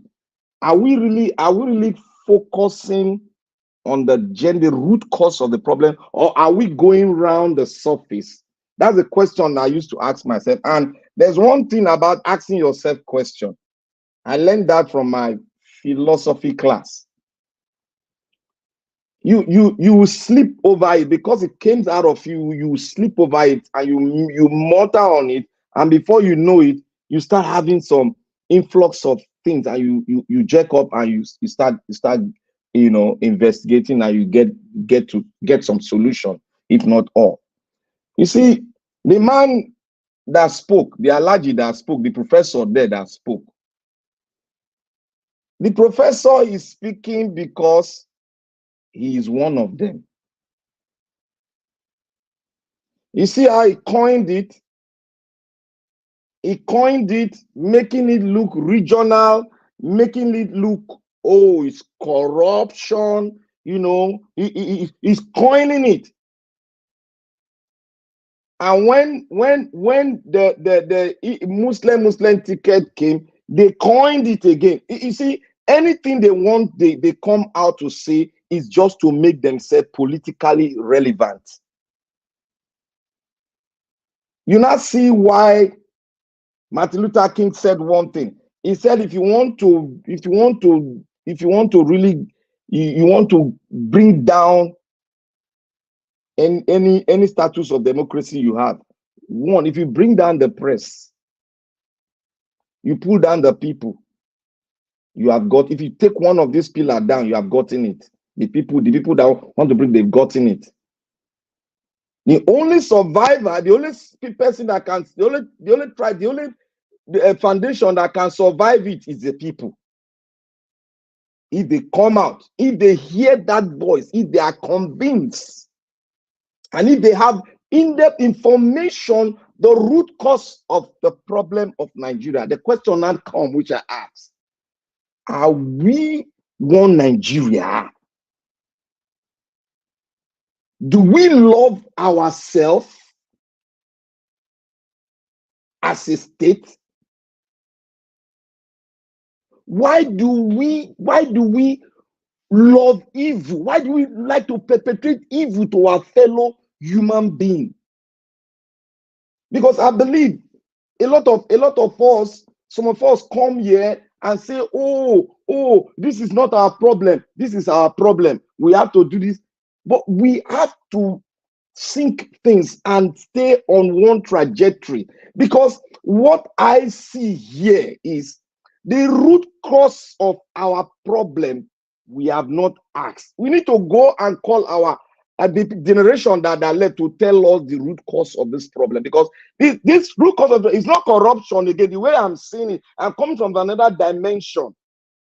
Because even if somebody is corrupt, doesn't mean that you cannot, if you see somebody that is being spied somewhere, you cannot go and help him. Okay, look at Nigeria as a whole now. You see, they are beating a woman on the street. I saw a video where they were beating a lady because of one singular act. They almost beat her to pop, and you see people carrying camera, the phone, the video. It took one man, one singular girl, sorry, to rescue them. I call a security at the National Stadium. They put this woman to pop. They took her on this out of her jeans. I was crying and I was angry. And if I were there, I will eat up that person that was doing that thing, for doing that kind of evil thing. If somebody commit anything, take him to the appropriate authority. They will deal with it, not you. Destroying a human being created by God. You don't even know the explanation. You don't even know the cause of it.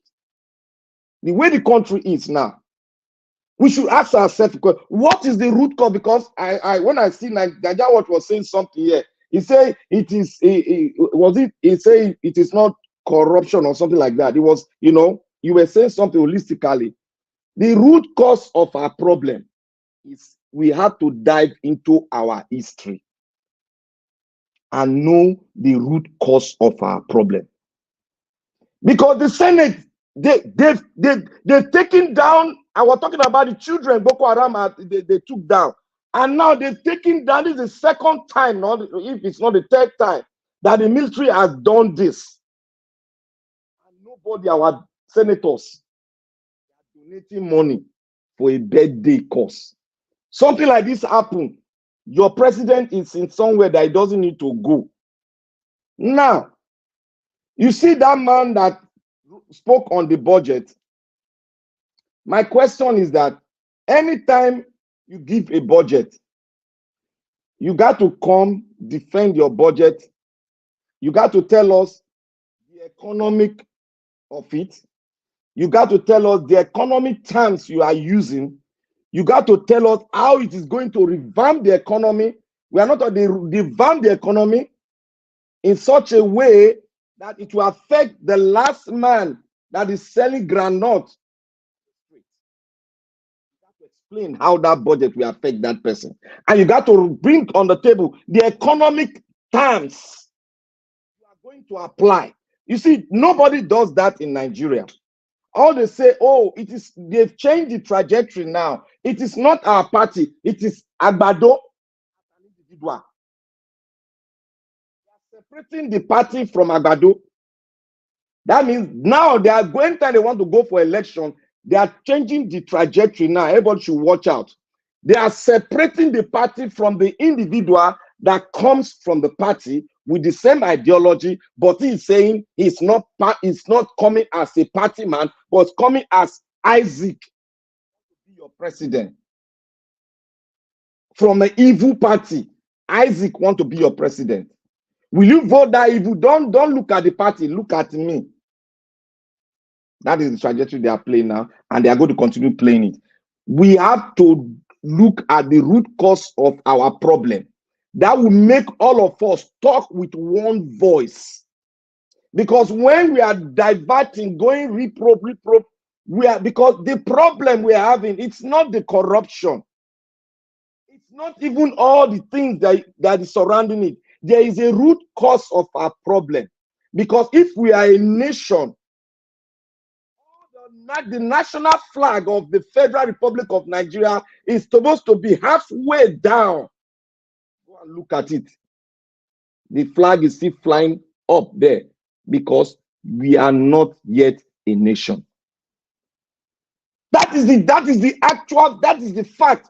Anybody that will come here to tell you Anything contrary to it, you are supposed to roar like a lion and tell him to sit down. It's part and parcel of the problem of Nigeria. We have to sit down as a country and tell ourselves, eyeball to eyeball, how do we want to exist in the nation? That was why our mentor, Mr. Peter Obi, said, he said he does not even understand what is happening in this nation. What is happening in this nation is as a result of our history foundation where we are coming from. Because the foundation is rocky, we don't know where we are going to. All the politicians, they don't know what they are going to. They are just running Nigeria because they'll sign a deal with this part of the country, this part of ethnic group, they'll sign a deal, we don't know. It talks about bitumen. According to my own research, there are 5 nations into it. 5 nations that are into it. We have Canada, we have one country from the breakout of Russia, we have US, we have Saudi Arabia, and one other, and Venezuela. 5. He said 9. It's a lie. It's 5. Those are the 5 controlling the cartel of bitumen. The question is now, why are we not annexing the bitumen? We have discovered it over 10 years ago, more than 10 years ago. Why have it not been harnessed? Can Agbado harness it? No. Look at what is going on. The money spent on servicing governance is more than the money that they will use to do capital projects that will affect the common man. How do you survive? Is that a nation? We've been saying this for over long. It's only Obi that brought out a new trajectory that we need to go back to our soil. From the soil, and we are going back to the soil. We need to go back to our soil, till our land, so that the common man will start to realize that he needs to be part and parcel of it. Now they are going they are going everywhere. Mr. Naja, watch. They will not change, oh. They will not change. These people have been there since 1940-something, since the creation of that nation. The mindset has been there. And what happened then is what is the product of then that is happening to us now. The product of then, what happened then, is what we are seeing now. So if you come here and start saying, oh, this is this, let me round up. If we come here, the reason why I'm saying it holistically, I just want us to really reason within ourselves. Because the problem of Nigeria itself is that we are not yet a nation, and what we are having now is as a result of what has happened more than 60 years ago. The amalgamation, everything that has happened, because if we don't trace it, we cannot find a way out, because these people are there. They are not thinking about the country, they are thinking about themselves. Our question is, why are they thinking about themselves? It's not about that me and wicked, though. This one is wicked. No, we are a nation. People are suffering. People are gallivanting, taking private jets, neglecting the dilapidated road, neglecting the Nigerian airspace.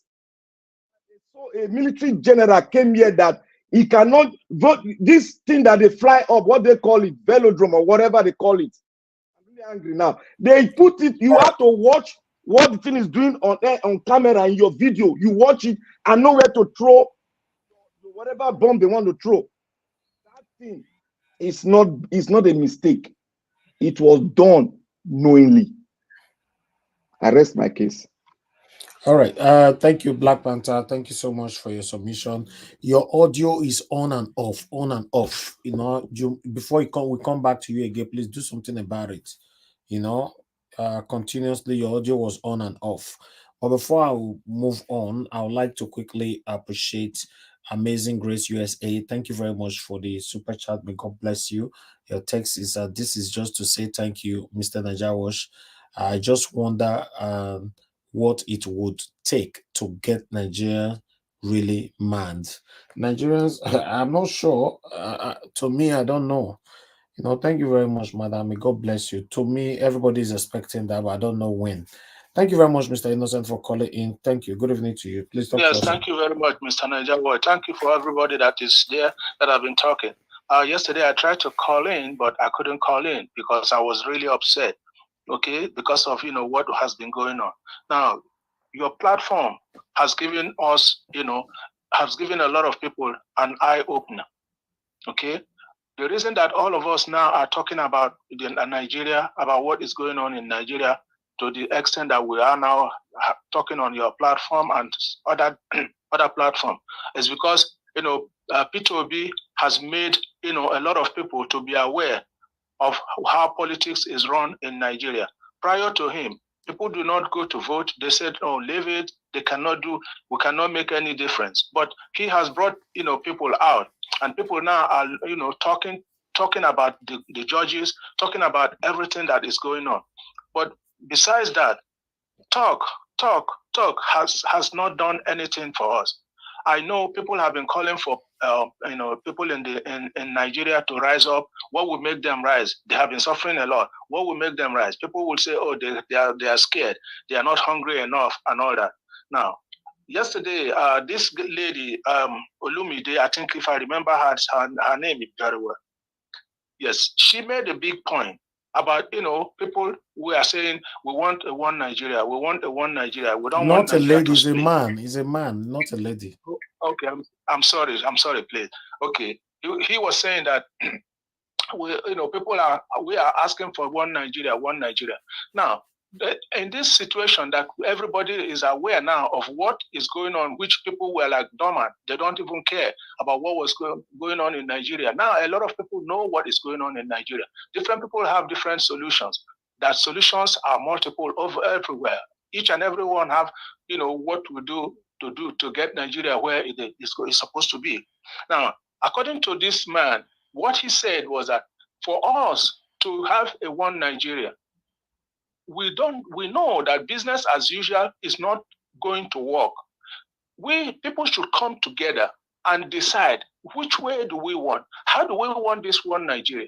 Not until people come up to say, this is the way we want one Nigeria. Talking and all that, we talk, an issue come up, we bring it up, we talk about it, and after that, that issue dies down. Then tomorrow or the next, we have another issue, we bring it up, we talk about it, and we leave that alone. Okay. The other guy that mentioned something about, okay, if there are people that want to separate, he's right. There's no one leader, even if it's Biafra or whatever. I don't believe in separation right now.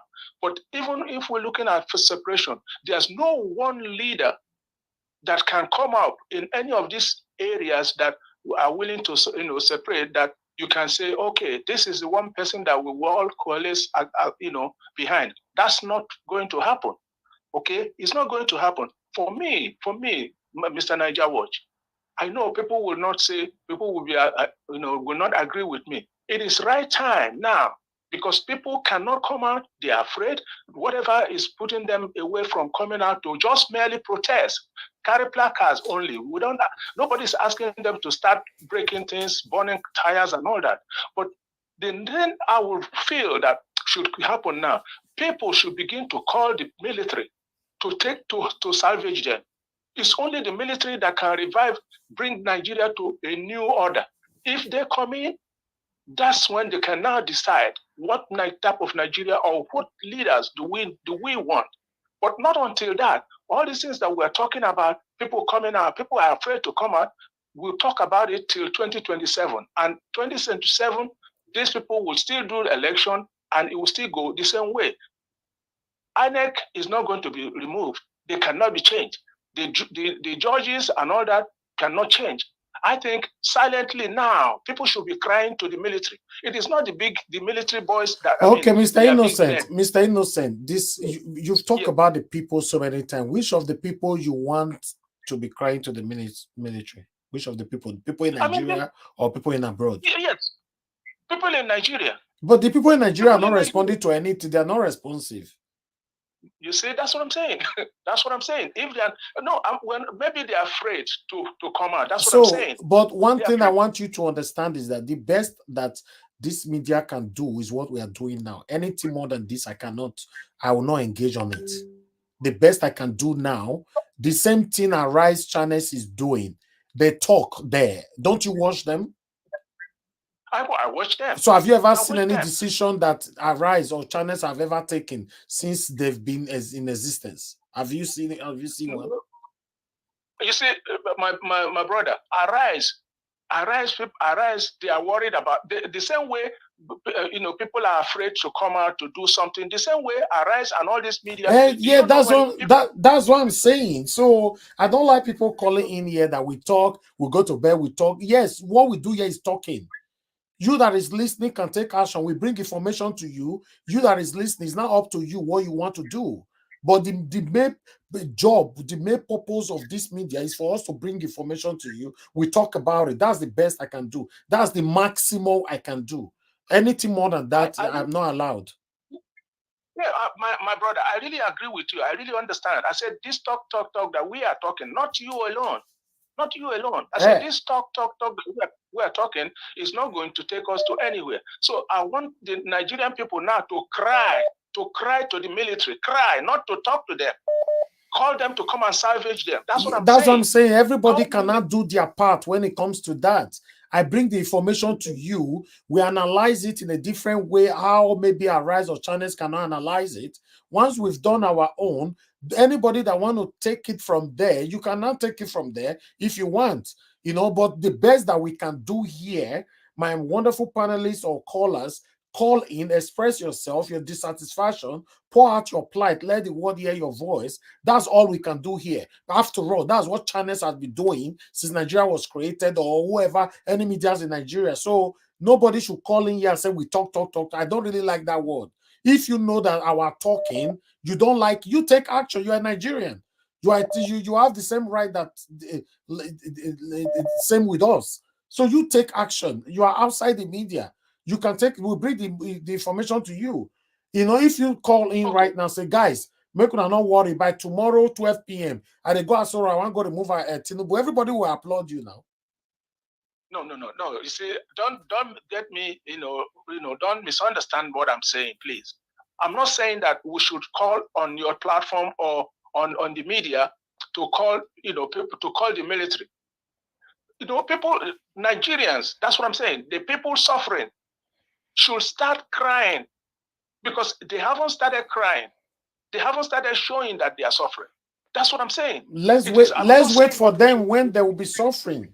When the suffering, we cover them like Shokoto or what is it called? Then they can take action at that time. But at this particular moment, we can't force anybody against their will. I just pass information here, and any information we pass here is legitimate. We are third parties. We bring information from channels, Arise, and all the mainstream medias. We discuss it. We express our dissatisfaction. That's all we can do. Anything more than that, we cannot. So we have over 200 million Nigerians, according to them. Yeah, and you are part of the 200 million. So that Nigerians take actions. Okay, now these satanic people that are holding this, do you think that they are not listening to you? They are not listening to people. They are not hearing what people are saying. Of course, they are here. So that's what I'm saying. That only talking cannot change these satanic people. Something has to happen. And nothing will happen, sir. Nothing will happen if the people in Nigeria is not responding to all these pains. Have that in mind. Exactly. You that lives abroad cannot do anything. The people in Nigeria, they are telling you that they are enjoying their beer 3310. So what do you want us to do? Well, thank you, sir. Like for me, there will be a time that I talk, I just close my chapter. I stop talking. For me, that's if nothing. Yeah, is you changing, can't stop talking. No country stop talking. BBC talk every day. They can't do anything. CNN talk every day. You can't stop talking. Anyway, I won't blame you. It's not your field. Here I study film and media. I was taught to talk. So that's what we talk. We just talk, bring the information to you. But we can't really do much about it. I've never seen CNN authorize war to go, direct war to Iraq or Iran. They come and let you know what is happening. It's not up to you what you want to do or what the country wants to do about it. Thank you very much, sir. God bless you. Thank you too. Yes, sir. Mr. Naija Ward, Yes, sir. you dey advertise Nokia product too much. My brother, you know, they said that being a 33. Now phone, now 3310, Nokia 3310, now 33, double three, lager beer. 33, right? No, 33, double lager beer, 33. Now 33, they call it 33. They're not with another drink for that. They drink everything there. You know, these people, they matter don't tire person, man. Because if you see what Mr. Innocent is saying, I can see truth from it. How can we be talking and the people back home, they are not interested? It's crazy, man. You know, thank you very much, Madam Origin, for calling in. Good evening to you, man. Please talk to us. Hello, everyone. Madam Origin trying to mark present. We will be here. We are already on this journey. I call it a journey, a marathon, like our principals say to us, is a marathon. I greet everyone, all well-meaning Nigerian obedient nation, Niger Watch Nation. Also, called Niger Watch University, because we are here educating ourselves, and the talking is there. The young man, the guy that said we talk, he's not only talking, we are here educating ourselves, we are here being a voice, analyzing the truth, which is very important. That is why this platform, that is why this space is very vital and pivotal to whatever that Nigeria, if you're in a tunnel, you can't jump out of a tunnel. You figure out how to get out. And we thank God for Mr. Niger Watch. Thank you for lifting your hand and keeping it stable, steady every day. This light, we will get out of the tunnel so long as you continue to do what you are doing and continue to be resilient. It is the resilience and the consistency that is helping. This is not where we were 2-3 years ago. So I don't believe that we are not moving forward. I don't believe that we are not doing something. This is a very important moment in our lives. So I continue to appreciate you, Mr. Niger Watch, and I continue to thank all these exceptional voices that come out every day. These people have their jobs. These people, you know, I can't thank our panels enough. Coming out every day, pushing and saying truth to power. We know what we are dealing with. We know that this is evil. In the beginning, I said it. I said, God will never apologize to Sodom and Gomorrah. So these people, these elders, they have done enough, and they are going to get it.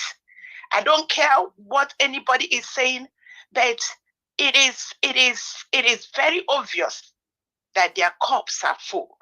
If their cups are not full, Mr. Niger Watch, you won't be coming. You by now you'll be tired. Let us not. I don't know me. I can't understand me, because my faith and my strength is renewed every day. Because as they continue with this evil, can you imagine? And let me define who these elders are, because I'll continue to hammer on their head. Either they jump into, they must leave the people. They must leave the people of Nigeria. This is a group of people that have gathered themselves, a cesspool of evil, cesspool of iniquity. Look at reservoir of iniquity. How can a people behave like this? This is evil that has come upon the people of Nigeria. They use everything. They lack the willpower to do good. They can't do good. They love their cheap fame, cheap worship. Every one of them, just check them whether they are anyone that is in Khan, see this there Khan, Kiniko, anyone that has a high position there, I tell you, they are evil. Anyone that is taking any high position in Nigeria, if anybody is in Senate and has taken a second term, that person is evil. Because how can you watch? They are watching. They go and 30 million naira a month versus 30,000 versus people buying every day out of hunger, and they say they have conscience. These are desperate, deliberate, evil people. And I come here every day to talk to my people. I call them the core, the youth. You are the ones. I don't know how many you are. You can be 10, you can be 100, you can be 20,000 in Nigeria, whether you are in diaspora or you are at home. Don't give up. This evil must go away. It is too obvious that this is abomination. And God, when what will happen to them, will happen to them. Anybody that cry for them, it's shame on you. Mr. Niger Watch, and my heart, like everyone else, is bleeding over these people. Look at this. Look at people sleeping, and bomb is sent to them, and somebody is coming out talking rubbish and trash. Evil must be eradicated in Nigeria, and it will happen. I greet everybody and I rest there. And let me say it one more time. Let nobody tell me that these people will ever repent. These elders I'm seeing, whether they are religious or they are traditional or they are holding any position, unless they come and cry and beg for forgiveness, nobody should believe them. They are all evil. I rested there. God bless you, sir, for keeping this candle and helping us to speak and voice and cry until something happens. Exactly. That's all I believe. God bless you. Thank you very much, Madam Orange. God bless you. Thank you. I like that part. I like that. Yeah, for us to continue to cry and cry and cry until something happens. That's all. That's anybody that can do better than this, please do, because we are suffering in Nigeria, man. Do. Thank you very much, everybody. People on the phone, I'm done with you. I'm coming back to the panel again. I would like to call on Madam Patricia right now to talk to us. Madam Patricia, thank you very much, ma. Good evening to you. Please talk to us. Good evening, Mr. Elvis. Good evening, everyone, wherever you're watching us from. Good morning, good afternoon. And please click on the like button, very important. And of course, support Mr. Elvis with some pressing the dollar sign. Thank you again, and of course, Mommy Diaspora, thank you for all that you do for us. We are grateful. And of course, all admirable panelists, thank you for the great work that you are doing. God bless you all.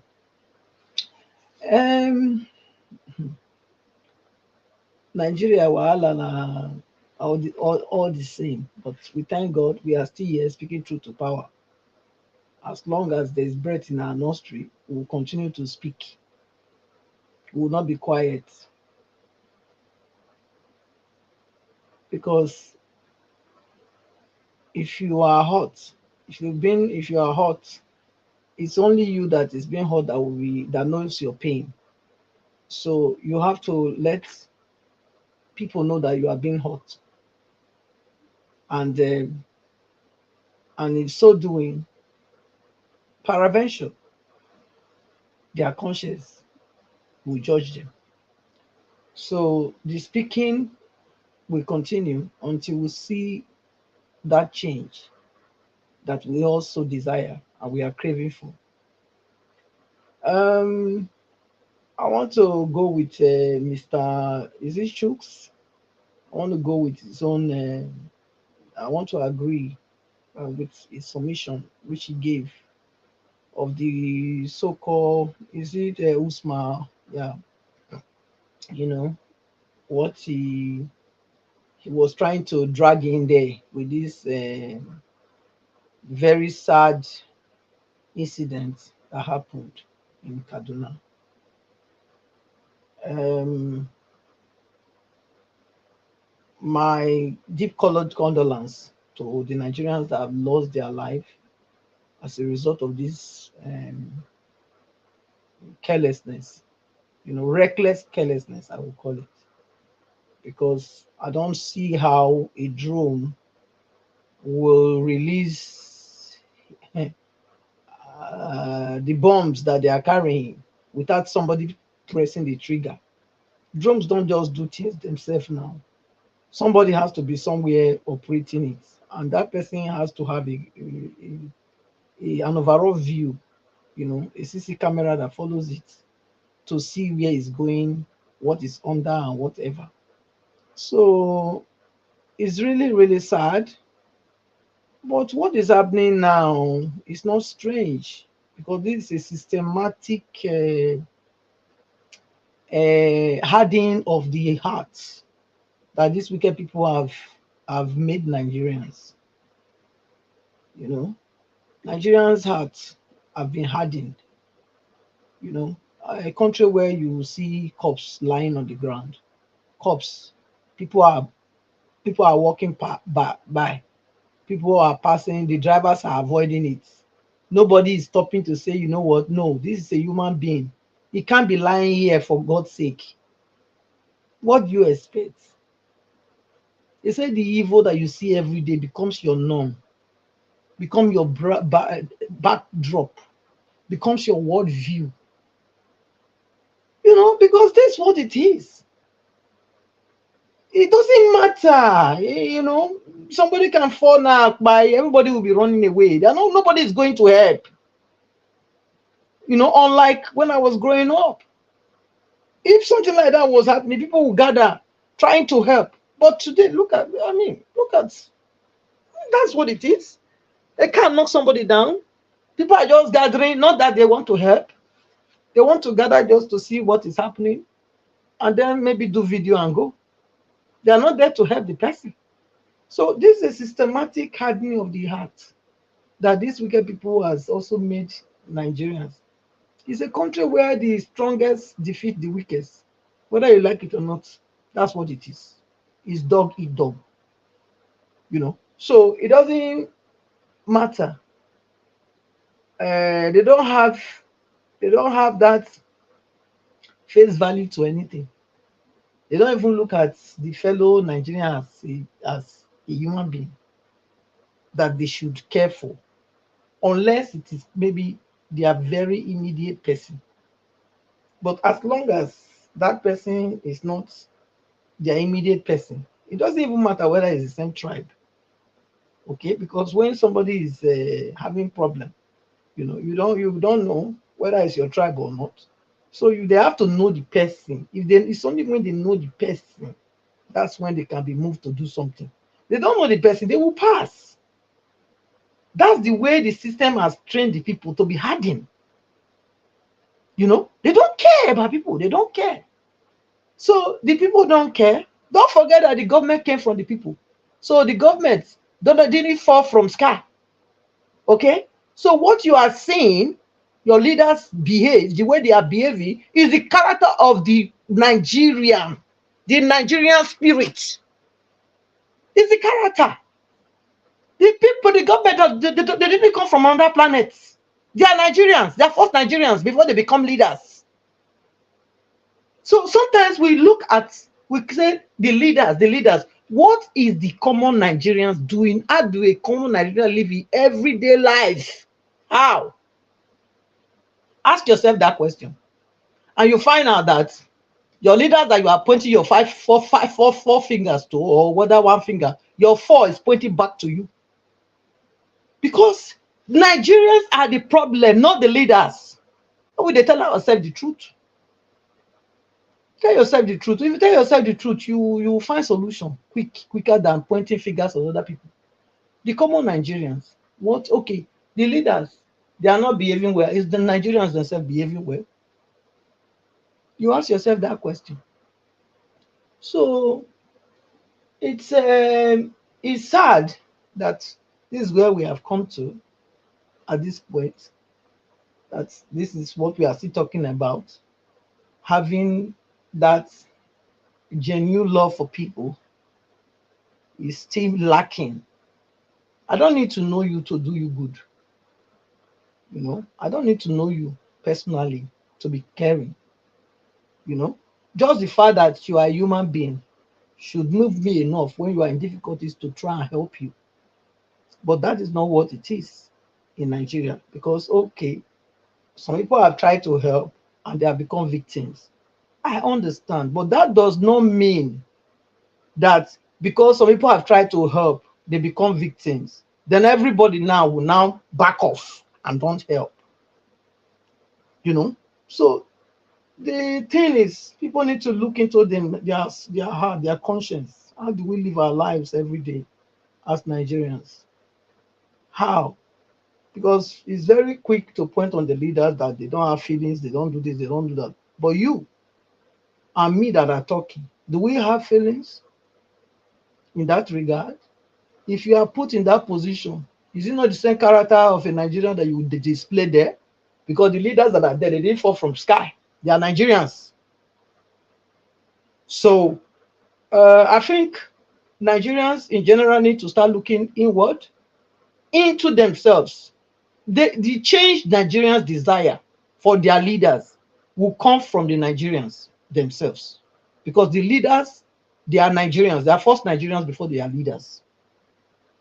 So if the Nigerian that will become a leader has this same spirit, that's the same spirit that he will portray there. Listen, money is an amplifier.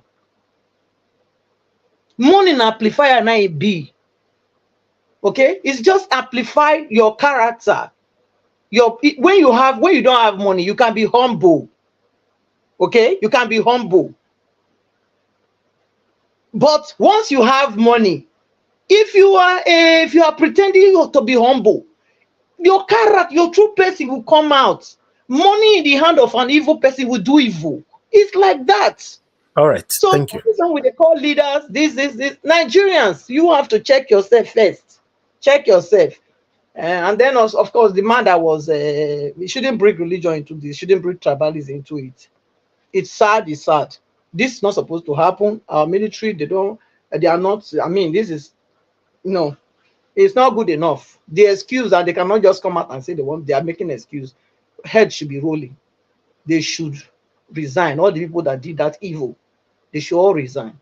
Thank you. Okay, thank you very much, Madam Patricia. Thanks very much for your Naja, yes, sir. Can I interject? Okay, go ahead. Okay, Mama, you do well. Oh. You see what you said there. Situation on ground, we don't need to address it that way. I agree with it because of this. When the military was your voice they lose. I felt tell you just now got Black Panther. I don't know what you are using. You see, it goes and comes by. It goes remove all those wire on the plot for here. Throw me through your window. Why can't you people you just talk from your phone now? You put something for here. Put this one. Roll down from your car. Throw it away.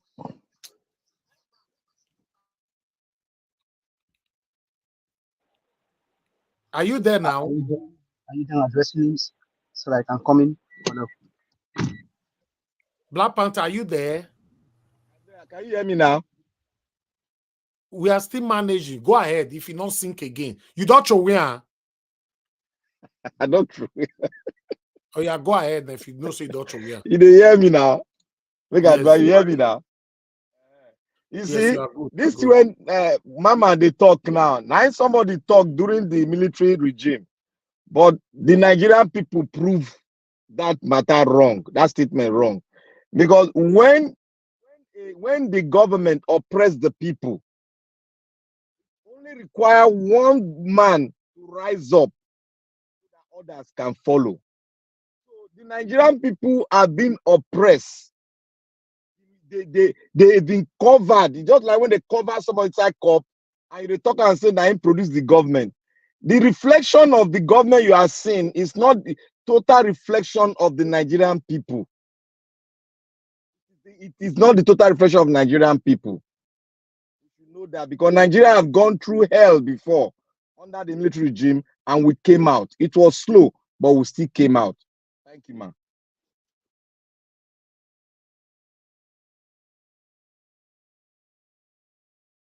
All right, thank you very much, Black Panther. God bless you. Okay, let me Mr. Ellis, can I come in? 30 seconds, please. Go ahead. 30 seconds. Okay. Mr. Black Panther,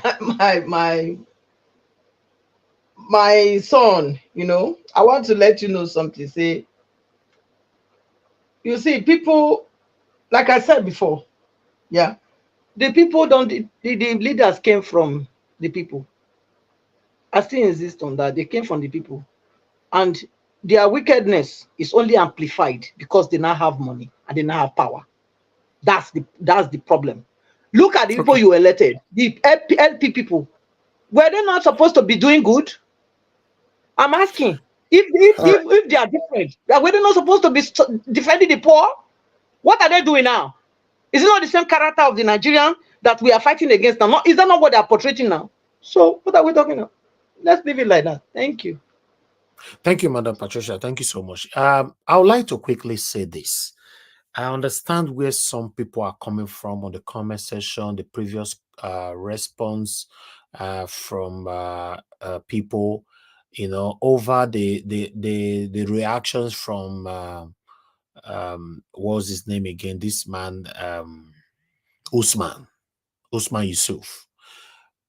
Yes, I understand where people are coming from because a lot of things are happening in the South, for example. We don't see people like Usman coming out to angrily express his pains like this on any media or mainstream medias at all.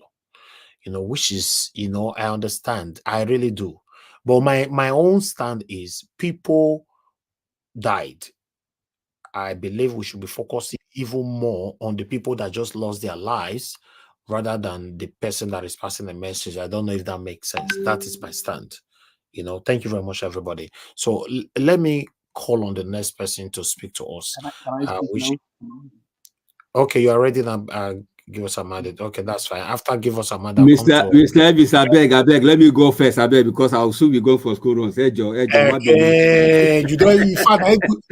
In fact, give us a mandate. Go one corner first. We don't miss Emmanuel now.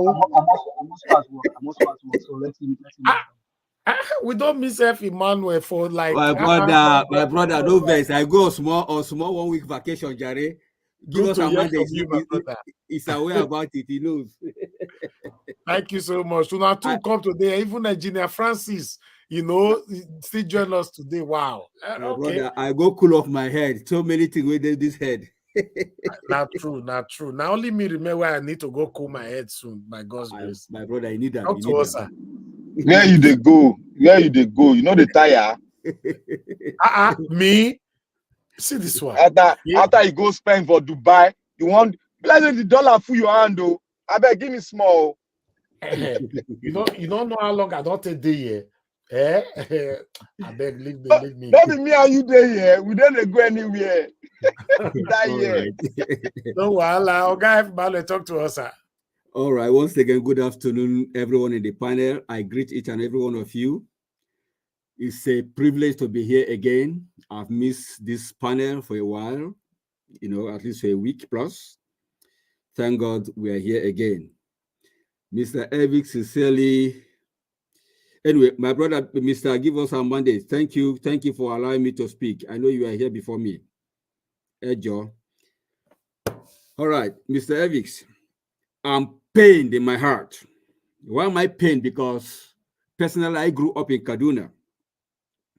I know every nook and cranny in Kaduna. I would have been in the Nigerian Defense Academy, but somehow, it didn't work out during my teenage, in those days. I'm seriously pained with what happened. We have lost generations. both present and future generation as we speak. What kind of expensive mistake is this? Over 85 people died and over 66 injured. And our national flag is still standing up there. Where is the Nigerian president? Where is the VP? Where is the Senate president, AKPABIO? Where are they? What are they saying? This is a national tragedy.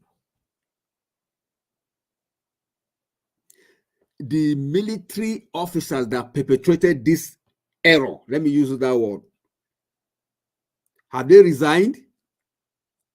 Or are they still wearing their khaki? Where are the heads of the army, the chief of staff? What is he saying? Nobody is talking. This error is so expensive that at this time around, the nation should stand as still.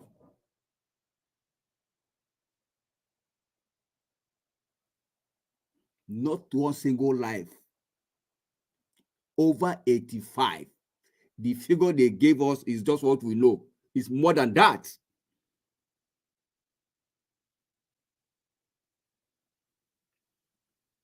Where is the human feeling? Here in the diaspora, if a dog, ordinary dog, died, they will carry out a serious investigation. Maybe somebody is driving and hit the dog mistakenly. It's a serious issue here. Let alone human being. Not one, not two, not three. Over 85. According to what we say in the media, over 85 people. This is future generation and even present one. And nobody is saying anything. The chief of armed forces, is he not going to fire these people? We just fold our arms like that, as if nothing happened, and they are busy contributing money for nonsense birthday of AKPABIO. I could remember a week ago or two thereabout, you projected a video of one best banker that was kidnapped and killed. Supposedly, I think he has an uncle or a brother, I don't know, who is a senator that could not perform immediately, that was asking for the Zenith Bank to comply before he performed. Somebody who is not even on duty, that they kidnapped. But look at the money that they are contributing here for somebody's birthday. Somebody's life that was at stake. He could not rally around among his fellow senators to bring out whatever the kidnapper are asking for. He only brought out, was it 300,000 or thereabouts? It was the colleagues that now put head together to bring out enough money. But look at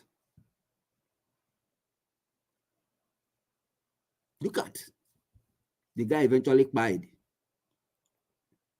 So where is the human feeling in this country? Where is that human feeling? Human feeling. I'm not talking about politics. We're not talking about religion. We're not talking about just human being. For the fact that you know that this one is human being. It's not animal. It's not a thing. It's a human being that has blood, that breathes like you and I. Where is that human empathy?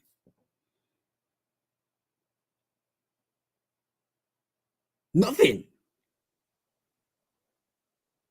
They are busy thinking of building, rebuilding or renovating a house for vice president. Is he going to stay there forever? 15 billion and somebody is coming to open his mouth that is just 15 million? Really? In fact, Mr. Elvis, today, I think today around after 8 this morning, I received a call from my mom back home. So usually she know by this time I would have dropped Christmas stuff and all that. So she had not seen my hand, so she now called.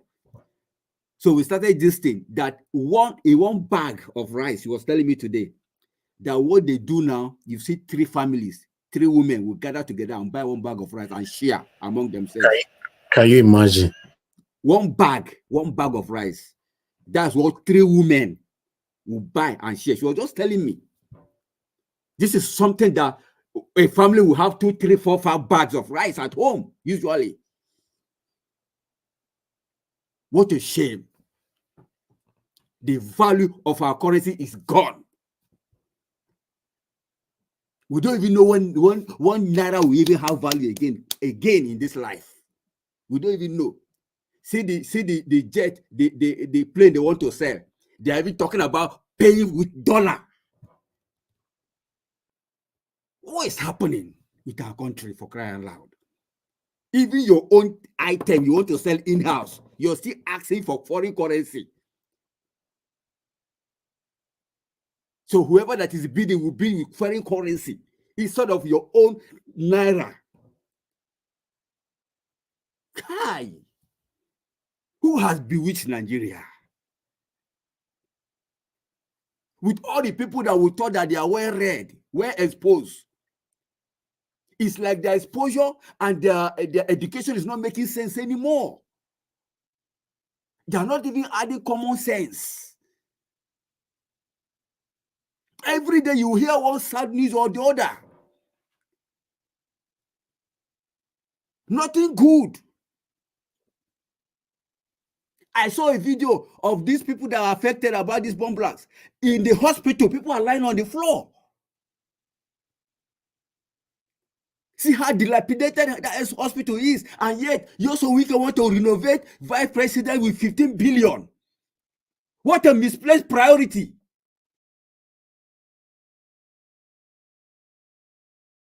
Hey!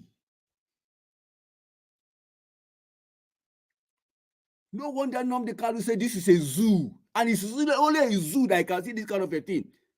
See massacre. You call it error.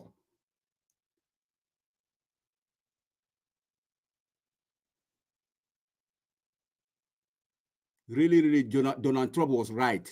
It's a shithole. He was right. Because before I was very, very angry with him for calling our home beloved country a shithole. Now I can see with the activity that is happening, it's really a shithole.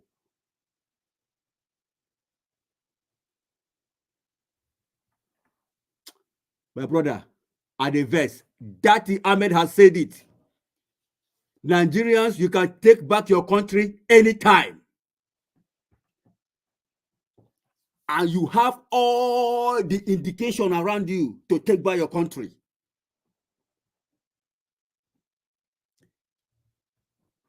I don't know what else you want. I don't know what else that can be done to you Nigerians that you cannot arise and take your country. Is it until they grant all of you?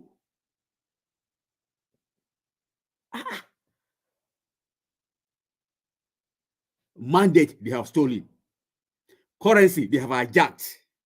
Everything that an ordinary human being should enjoy from his own country has been hijacked and left you in perpetual penury. Continuously, not just only for a period, continuously. Perpetual penury, continuously. That's what they have made, left us with now.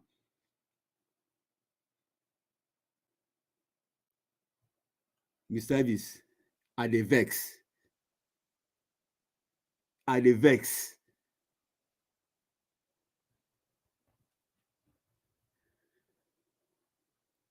I rest my case. Wow. Mr. F. Emmanuel, thank you very much. I understand. You should be. You should be. You know, That's it. I'm even happy that you brought out the discussion, or rather the issue of the hospital, how it was dilapidated. The hospital were so, in fact, I was feeling the smell from the TV, you know, and they're not talking about that. They want to build new 15 billion naira building for the vice president. These people don't care about us now. They're not interested, you know. Please, guys, before I call on the next person, which is give us a mandate, please, I want us to give 1 minute silent for the departed souls. It's very, very important. We're supposed to do this from the beginning of this broadcast, but I want us to do it right now.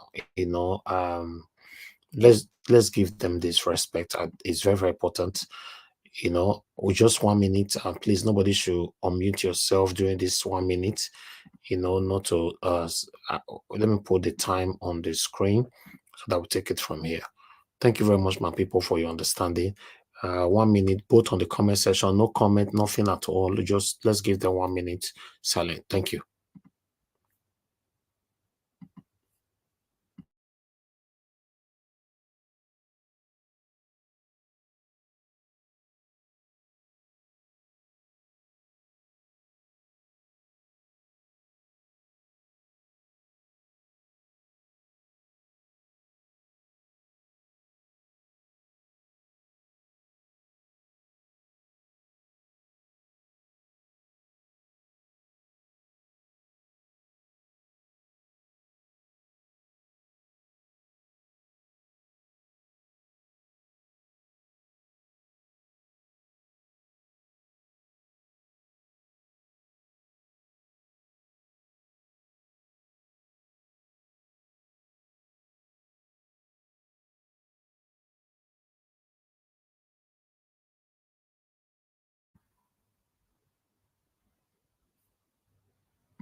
May the departed soul rest in peace. In Jesus' name, amen.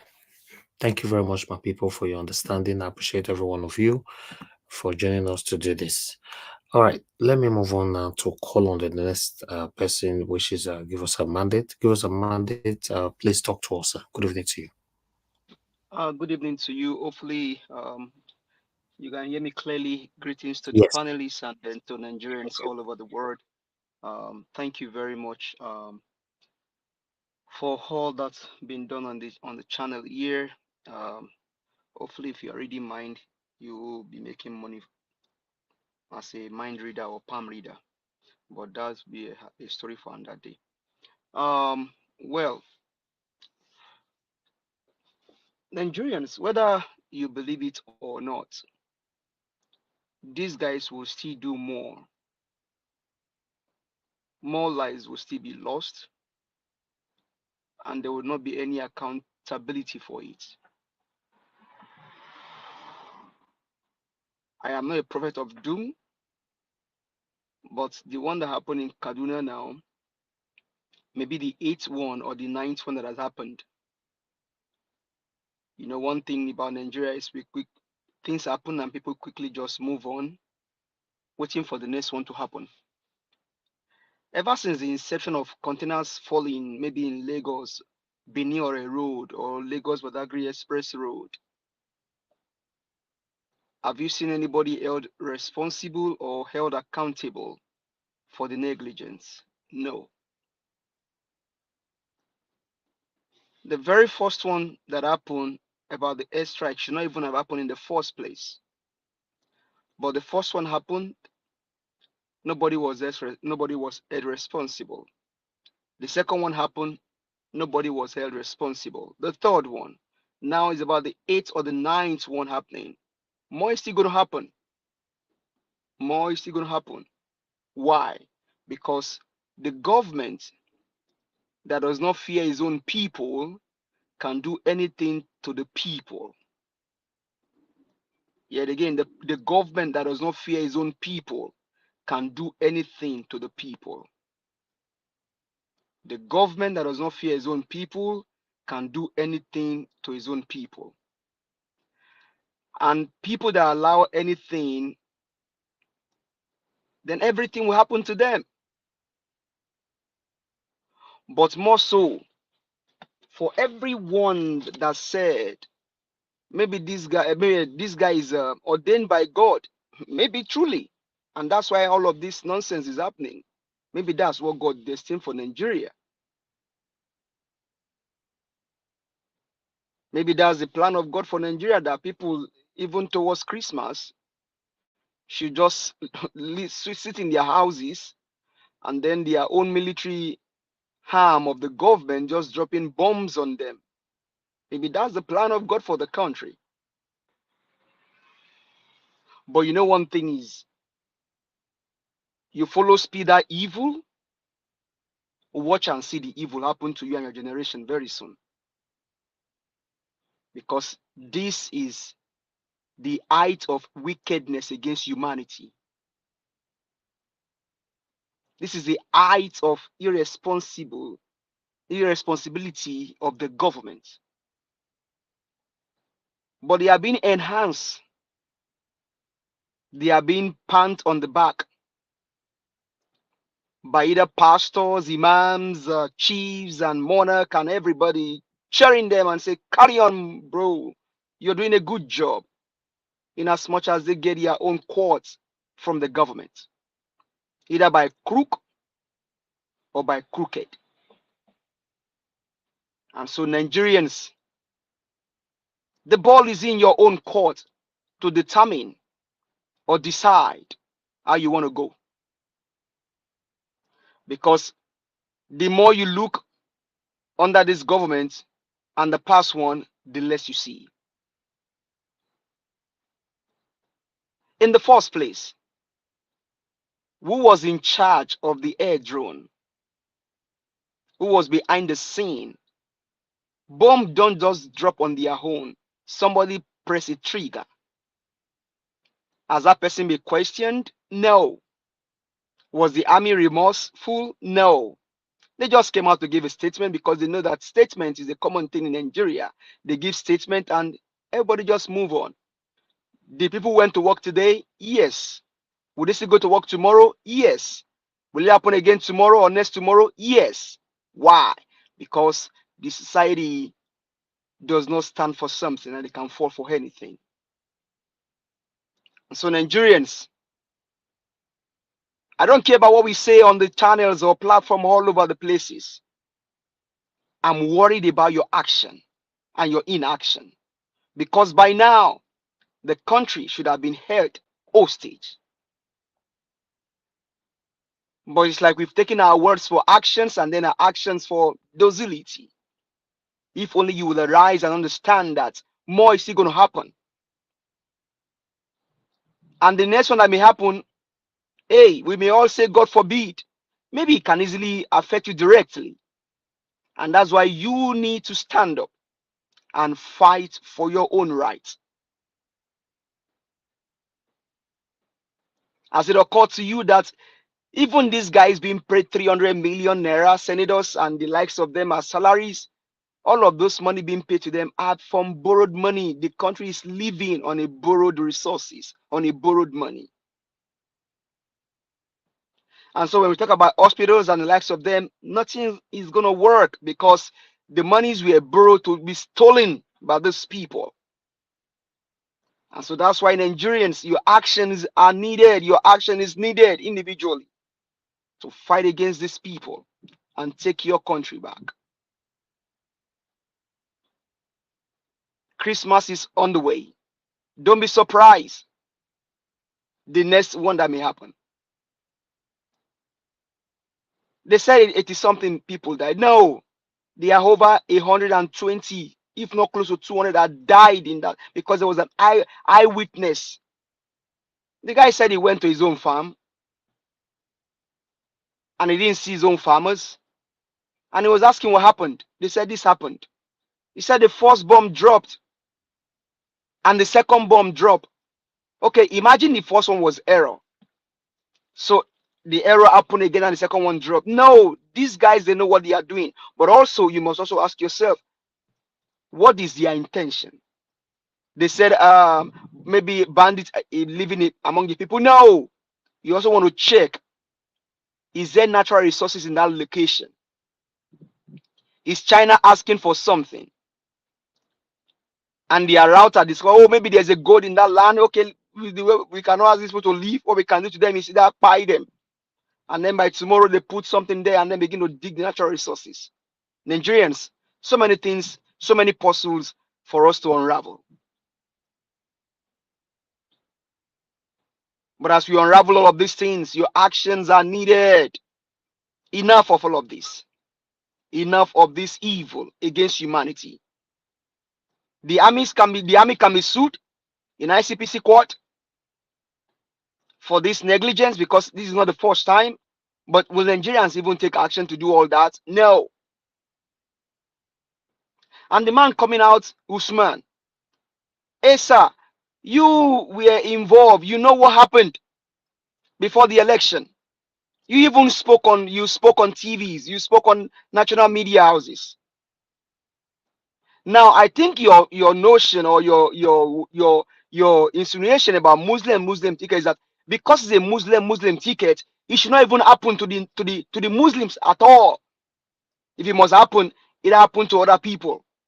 I think that's where you are trying to drive at. That now we even have a Muslim ticket, and this is happening to the Muslims. Why should this even happen to them in the first place? That is your narrative. That tells that these guys coming out to speak, they don't care about the people. They care only when it directly affects them. If it doesn't affect them, life goes on. And that's why somebody can say, did Buhari went to everywhere? Hey, Buhari doesn't have to go to everywhere. Whoever is there now, either selected or either rogued in as a president or whatever, as a drug baron, and then giving command to even the armies and all that. Hey, he has to do his job. But he can't even do his job in the first place because he doesn't have certificate. He didn't go to school in the first place. You don't give what you don't have. Mr. Elvis can give his own media platform because he studied film and media in university. Tinubu did not go to school. He does not have education. So he doesn't even know what to do in the first place. So if you're asking for somebody to come do something, you could have asked my own president, Mr. Peter Gregory Obi. That is the man that won the election. And that's one that is speaking today. And all of his comments make senses. So Nigerians, more is still going to happen.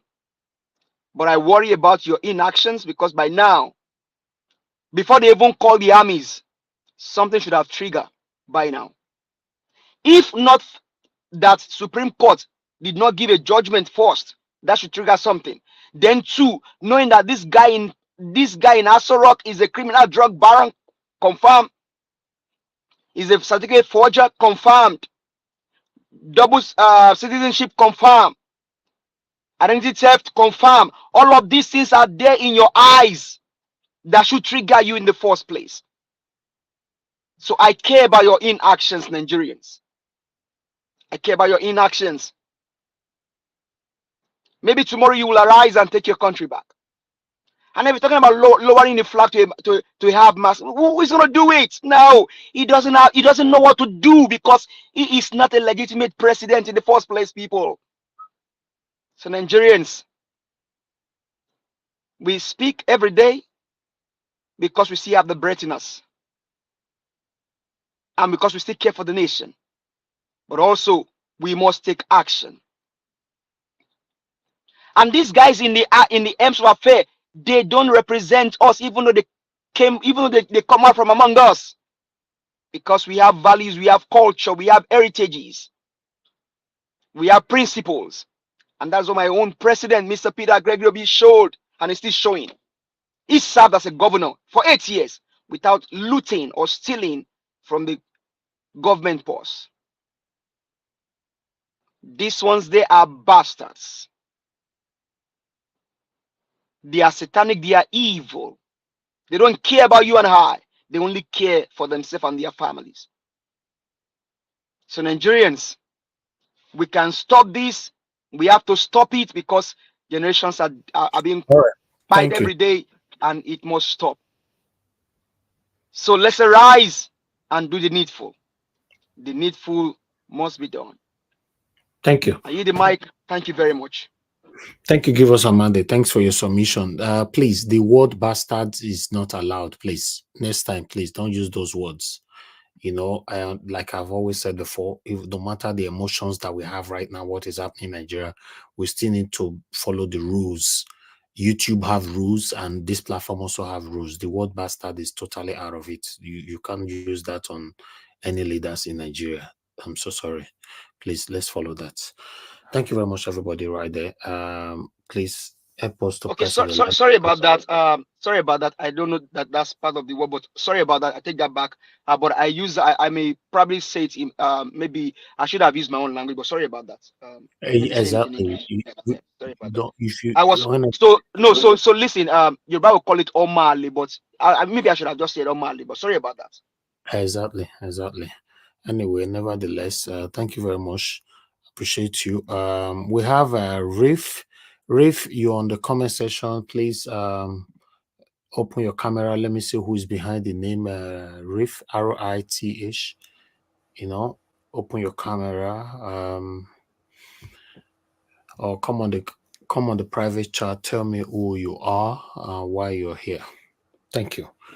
You know, while you're doing that, I'll call on the next person to join us, which is Engineer Francis. Engineer Francis, it's good to have you here, sir. It's been a while. Good evening to you, sir. Please talk to us. We missed you anyway. Thank you very much. Thank you. I had to slow down a little. My second son just decided not to even let me know. And he deployed to the Mediterranean, Yeah. part of the tactical team, the U.S. deployed. So it was his brother, my other son, that was telling me. I said, why didn't he tell me? But anyway, thank God he called me yesterday to tell me that he knew I would try to discourage him from going and all those. But I'm glad, and I pray for his safe return. Now, I've always been listening and following everything, but at this point, I want us to change where we are looking and look somewhere else. Baba Obasanjo, I hope and I wish you will hear. And IBB, I wish you will hear. Even Buhari, I wish you guys will hear what is going on now. The indoctrination stage,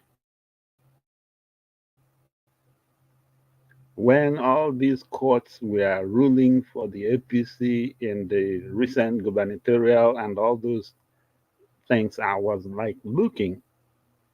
But it looks like we are now getting into the pacification stage.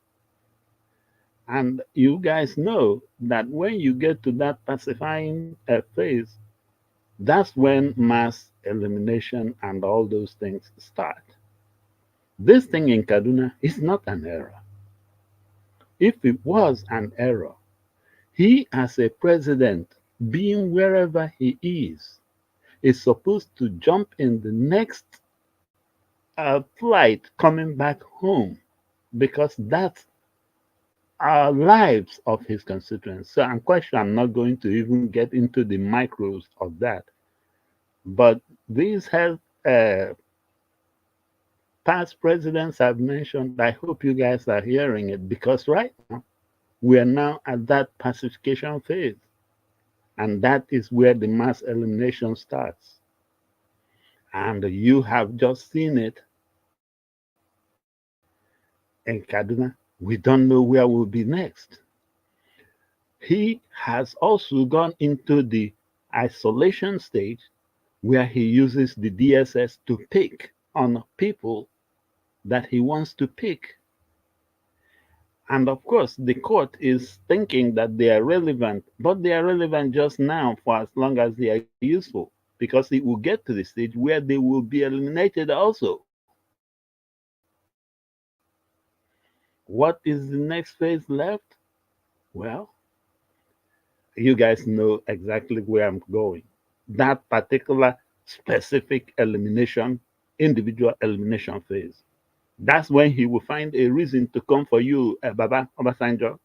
That's when he will find a reason to come for you, Buhari, even IBB. And of course, any political opponent like P2B and all, he will now start finding reasons to come for them. By the time we know it, we will be worse than North Korea. That's where this man is taking us. So, guys, I don't know what you are looking at, but this is not a business as usual. Even you guys in the National Assembly, you guys think he's your friend now? No problem. Don't worry. Let him finish with us, the ones that have loud mouth. Then he will start coming for you guys. So I don't even know who will feel safe in that country. There's nobody that will feel safe in that country. This man is definitely out on a mission. And to that effect, I have one question. Dino Melaye, how much did he pay you? Oh, if he didn't pay you, playing his game. What do you mean Nigerians should not come out and vote? Dino, you did this before and you did it again. Learn from your mistakes. At the National Collation Center, you walked out with a bunch of your supporters and the Labour Party guys. Walking out did not resolve it. Walking out gave them the room to even do their thing and announce the whole thing at 4 a.m. or 3 a.m. Now, again, in this gubernatorial race, they did what they did and you walked out. You didn't want to pursue it in court. No problems. Dino, I have an idea and a project for you. Take it upon yourself right now. Talk to Atiku. You guys get together with all the PDP members of the House and Senate. Let them team up with the members, the LP members, form a caucus, and let that be the voice of the people caucus.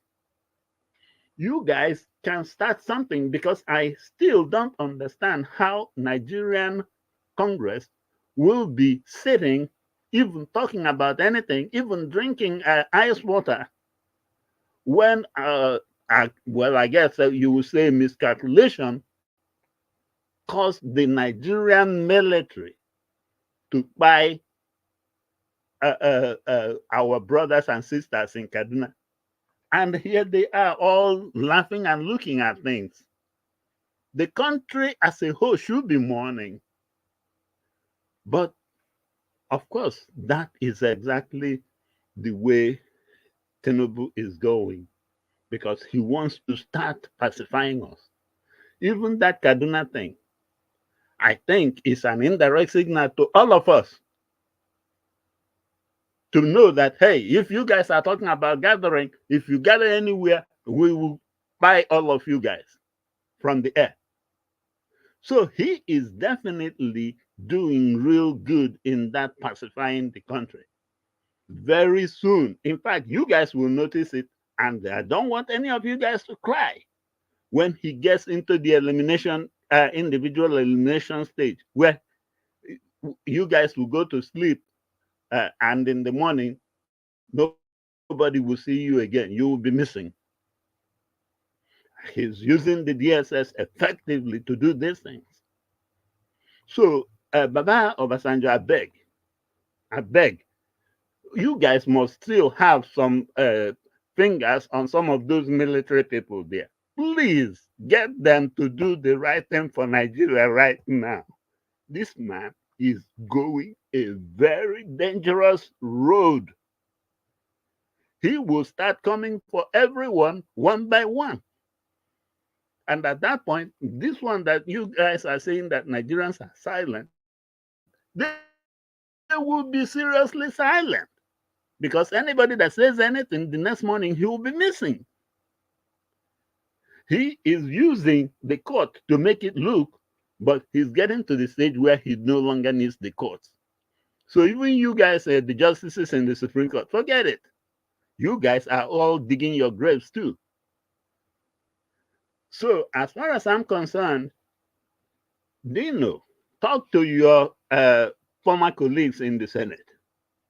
They can, on those election issues where you are talking about Mahmoud being removed, they can write that, they can rewrite whatever that particular section is, and they can still make it. But whatever you do, do it in honesty. And in all honesty, there's no way a single man that wasn't elected would be the person that would declare presidency. Let the Nigerian Electoral College start, and let it be the National Assembly. After the presidential election, you guys will all meet there at the National Assembly and go through those things, and you guys will declare who the winner is. But don't leave it to one man. That's a shame that a country with full of brains will do this kind of nonsense mistake and will be going about it as if it is right. It's not right. One man that I didn't vote for, that was elected by somebody or whatever, be the person that would declare the president for 250 million Nigerians. And you guys in the National Assembly, in the House and Senate, are sitting and dancing. You guys in the Senate and House should always have a joint session. And that's where you guys will do whatever collation and everything and announce the winner. That's the way it is. Let it be Nigerian version of electoral college, like they do here in the US. But don't leave it to one man. So, Dino, if you are calling for boycotting elections, let it be under the fact that as long as one man is the person making the call, it is a sham. So call for everybody to come back to the beginning and do it. If you guys don't do it, well, no problems.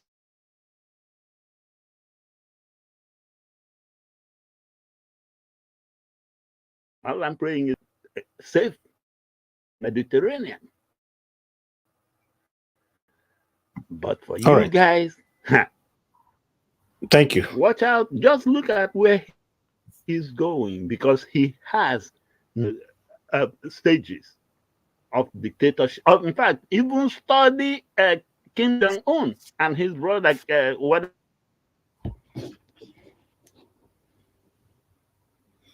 Okay, Engineer Francis, we are losing your voice as well. Thank you very much, sir. We are losing your audio. So let me come back to you, Engineer Francis. Thank you very much. Okay, thank you, my people right there. Please help us to press on the like button. Let's hear from others. We still have about 1 or 2 to go before we take on our final submission. So, Mr. Jonathan Kingsley, thanks very much, sir, for joining us today. I'd like you to talk to us, sir. Thank you very much. Mr. Jonathan, we can't hear you. Okay, why is it that almost everybody having audio today? Can anybody hear me at all? Now I want to tell you, not be only me. It's like I threw my own for side bush. No, yeah, they throw their own too. No, it be like say your whole coin even better pass their own. Not be only bush, now ocean you go through, ocean. You don't hear Mr. Jonathan at all. Mr. Jonathan, that your own, eh? You find one village, you go there, so we are put for near your place for there, you know, because we're not here at all. All right. Unfortunately, you know, the people that are supposed to speak, their audios are not allowing them to speak right now. Okay, let me go back to the final submission, starting with Mother Patricia. Then I'll just take it from there. Mother Patricia, please give us a final submission, 5 minutes. Thank you. Okay, thank you. Um, Regarding the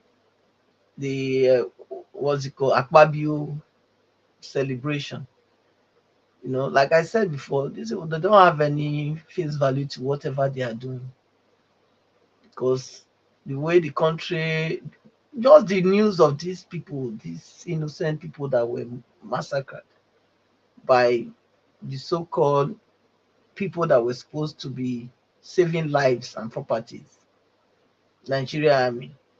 That's their primary core, you know, defend our territory, defend lives, protect lives and properties. That's what they are there for. But what we are seeing now is that they are being used as evil tools to cleanse some people, ethnic cleansing or whatever. Because, yeah, I think there's something that is not coming to our understanding yet about why they are doing what they are doing. Because there's a reason for it. It's not just that, it's not an error. It's not a mistake. It's not by chance. It's a deliberate action, that they took, deliberate plans. But there's no fire without smoke, or no smoke without fire. So definitely, as time goes on, we'll know exactly why this has happened, And the Nigeria, the so-called senates that have, they're supposed to be the ones that are they connected to their people. The senators from those areas, they're supposed to be clamoring. They're supposed to be hearing their voices. But we are not hearing their voices. All we heard was this Usman, who came with his bigotry tone and religious sentiment, trying to stir up some evil political trouble. That's what I would see is the submission to be, because I don't see any reason why you should be dragging in. They were praying, they were this, they were that, they are human beings, that's the first thing, they are human beings and they don't need to be massacred in that way. Nobody deserves it, whether they are Christians, Muslims, whatever they are. It doesn't really matter. What matters here is a life. Lives have been lost, and that's what we should all focus on, not to drag in any other thing that will cause more division and, bring the country to a place of no return. We don't need that now. So, and then the AKPABIO thing, they doing that. The senators supposed to go. The senators from there supposed to be talking, supposed to be hearing them. And like I said, there's no human feelings. They don't have love in them, because even for them, for that shows that we are not even, the Nigerians are not treated as citizens now. They are not treated as citizens, because they see these people as just figures. They don't see them as stakeholders in Nigeria, in the project called Nigeria. They don't see them as stakeholders. Because if you really see people as stakeholders, there is a way that you treat them. There is a right they have. But Nigeria doesn't really have rights, So if they really have rights, how come that the military that bombed them is the one that's saying they want to do the investigation? Nobody's talking. How can you are the culprit? You are the one that did this evil. You are the one to do the investigation. How can that be fair? How can that be a true reflection of what really transpired? And many people are not speaking up, calling what this thing has, calling them out. So it's, I know there definitely is something going on there, and we'll find out as time goes on. The money they are going to generate, contribute to AKPABIO, I think if he's wise, he's supposed to channel that money to go and use it to support those people, and leave his birthday. I don't think he need to celebrate any birthday. I think he was already living a luxury life. So I don't see any reason for that celebration. Yeah, I think Nigeria should do something about those people, that the ones that are still alive. You know, I've not seen the video, but based on what you have submission here, I think it's really not. Even the ones that survived it now, that injured, there's no. It's like their surviving chances are very slim as well, because if they are injured like that and they don't have good hospital care, you know, so what do you expect? So which means those ones also, they can also buy. So it's better. Thank you. Individuals too, Nigerians individuals should also come to their aid. That's what I will also say. Thank you so much. Thank you, Madam Patricia. God bless you, man. Thank you. All right. I can see your comment, Olga. You are saying that where the vice president go stay, why did they do your 50 billion naira building?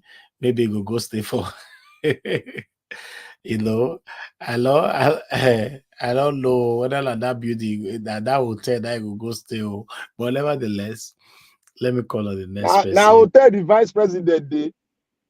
Me, I don't know. I don't just know.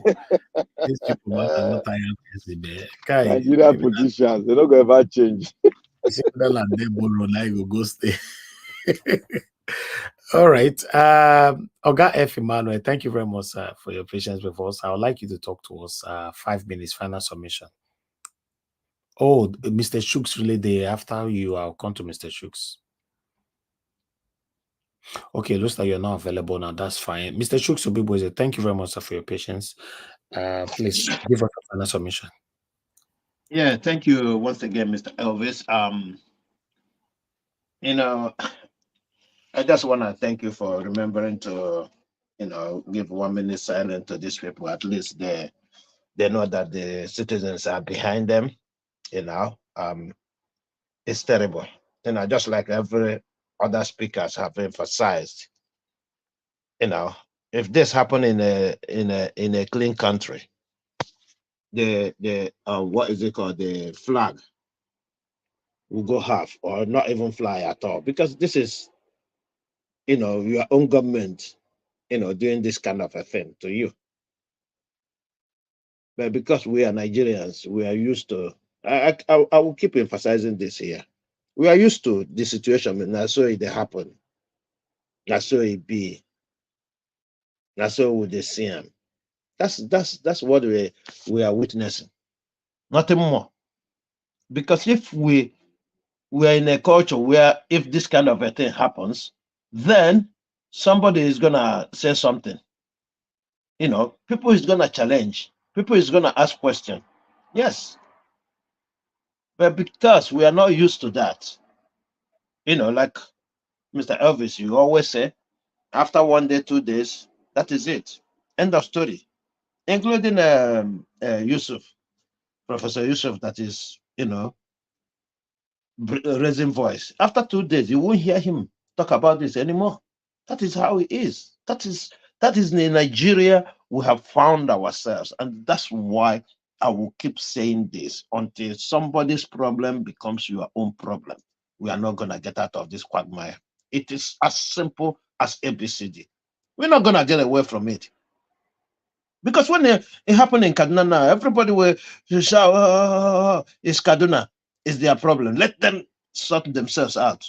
When it happened in Southwest, the same thing, Southeast, the same thing, South, the same thing, it's whatever.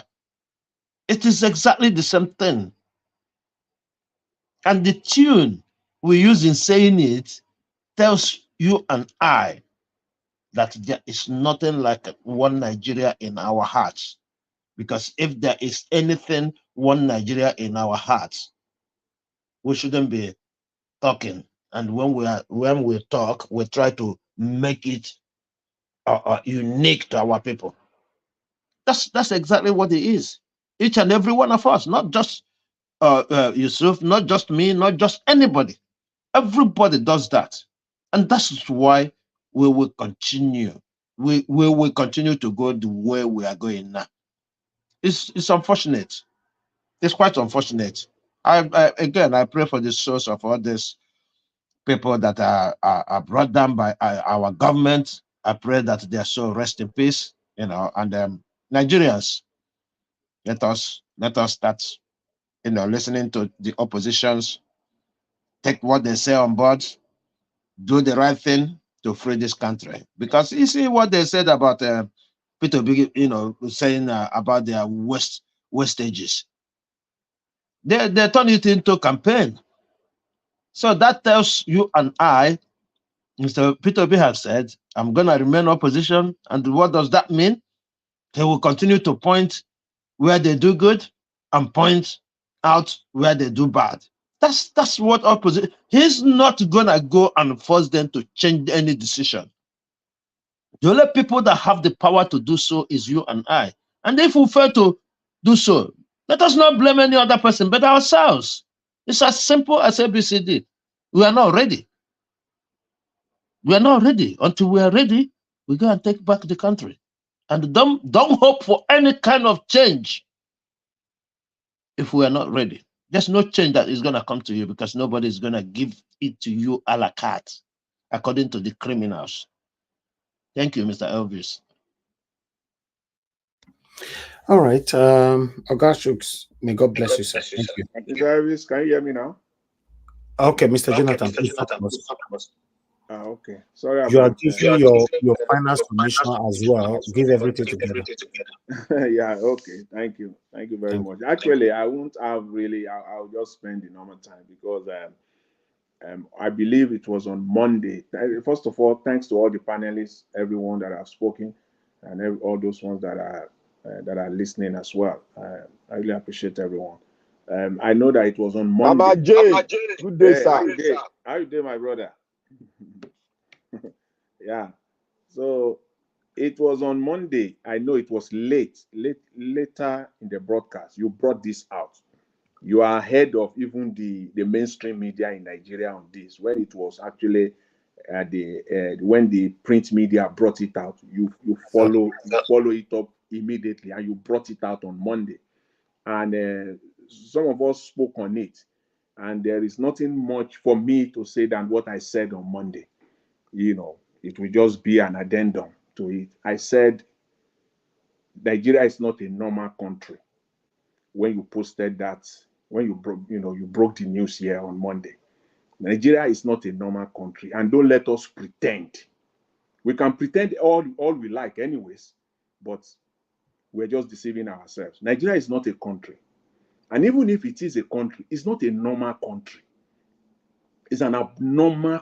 We are living in an abnormal society called Nigeria.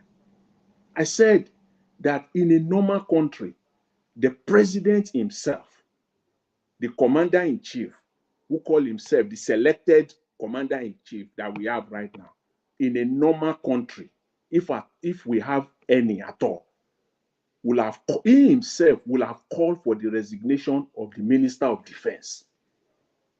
He will call for it. He will give him 24 hours.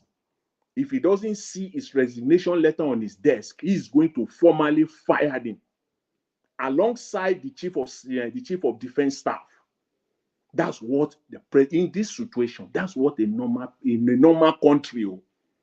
And even because the defense minister will not want to go through that trauma, he himself will voluntarily tender his resignation. As at that time on Monday, they said 126 people died. Why? 126 people of your citizens. That's why I said we are not citizens. Again, we can pretend all we like. We are not citizens. 126 of your citizens. Why? In an abnormal situation, in a questionable circumstances. And you kept quiet. Look at the president. That was the time they are jamboring, they are partying in Dubai, wasting resources, the Commonwealth, wasting it away. Normally, I've never in my life any country where that will happen, that the president will not be on the next flight back home. I've never. This is only in Nigeria. It's abnormal.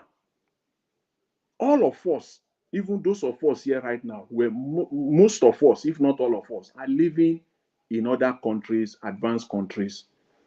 Most of us, if not all of us, are citizens of other countries as well. And we are proud to be citizens of these countries. We are proud. None of us, I can say that to a very, very large degree, none of us can come out and say, I'm proud to be a Nigerian. None of us. If you are living in UK, you are a proud Briton, a proud British citizen. You are proud. If you are living in America, you are proud to be an American. I live in Canada. I'm proud to be a Canadian because I know that the government will fight for me. Yesterday, one of our own here was talking, Brother Olumide was talking how far the government will go. Even spend almost $75,000 on a prescription for one person. That is why you will see the politicians fighting tooth and nail on Medicare, on healthcare, how much money they are going to put on budgets for healthcare. You will see them fighting. That's politics. They will spend billions of dollars just on one citizen alone, $75,000 on prescription. And there are many people like that across the country. That's why we are proud to be citizens. Can Nigerians? No Nigeria can come. Even those ones that are looting, even those ones that are stealing the commonwealth of the nation right now, they are not even proud to be citizens of that country, of which they are looting. They are looting to grinding to the abyss. They are not even proud to be citizens of that country. Most of them even carry passport and citizenship of other countries. Before you call Jack now, if anything happens in Nigeria, most of them are off. They're not even proud. How can you be proud to be a citizen of your country? We are still in it now. Everybody knows globally now what is happening in Israel and Gaza. Israel is fighting because somebody came into their territory to kill their citizens. All hell has broken loose now. Thousands of people have died and I can tell you, even if it is 10 Israelis that they kill, what is happening now will still be the same. All hell has broken loose because somebody came into your country to kill your citizen. How much more your own people, your own army, kill your own people, and you can't do nothing inside your own country. You are doing nothing as if everything is normal. And Shehu, what was the name? Usman on channels calling for investigation. Investigation my food. He's talking as if Nigeria is a normal country. Which investigation? It can't happen. He talked as if Nigeria is a normal country, calling for investigation to even add salt to injury. He said it should be headed by the retired CJN. As if I mean, that is just, it's see finish. See finish. Even calling for investigation to mess the whole thing up. He's even saying that it is this retired CJN. Which CJN? Is it not part and parcel of the Supreme Court that we all saw their shenanigans and their nakedness that is still unfolding? Who will call them to order? It has never happened before. Nobody has called that kind of investigation in Nigeria before, and this will not be the first time. It will not happen. It will not happen. And I went by saying, it is only Nigerians that will take back their country. The late Gani Fawehinmi, he said, and I quote, he said that Nigeria is a country where mediocrity is elevated and excellence is relegated. Excellence and competence is relegated. That is the country where we are. We have mediocres that are sitting down there. They have no heart, they have no mind to do anything strategically to develop their country. All their hearts and minds are focused on looting, on stealing the Commonwealth. That is the state that Nigeria is right now. And it is only Nigerians that will take back their country. Nobody else will do it for them. No investigation, inquiry, investigative body headed by former CJN, whatever former police chief that will do it. No, it is Nigerians that will take Nigeria, take their country back. Thank you very much, Mr. Elvis. I really appreciate it.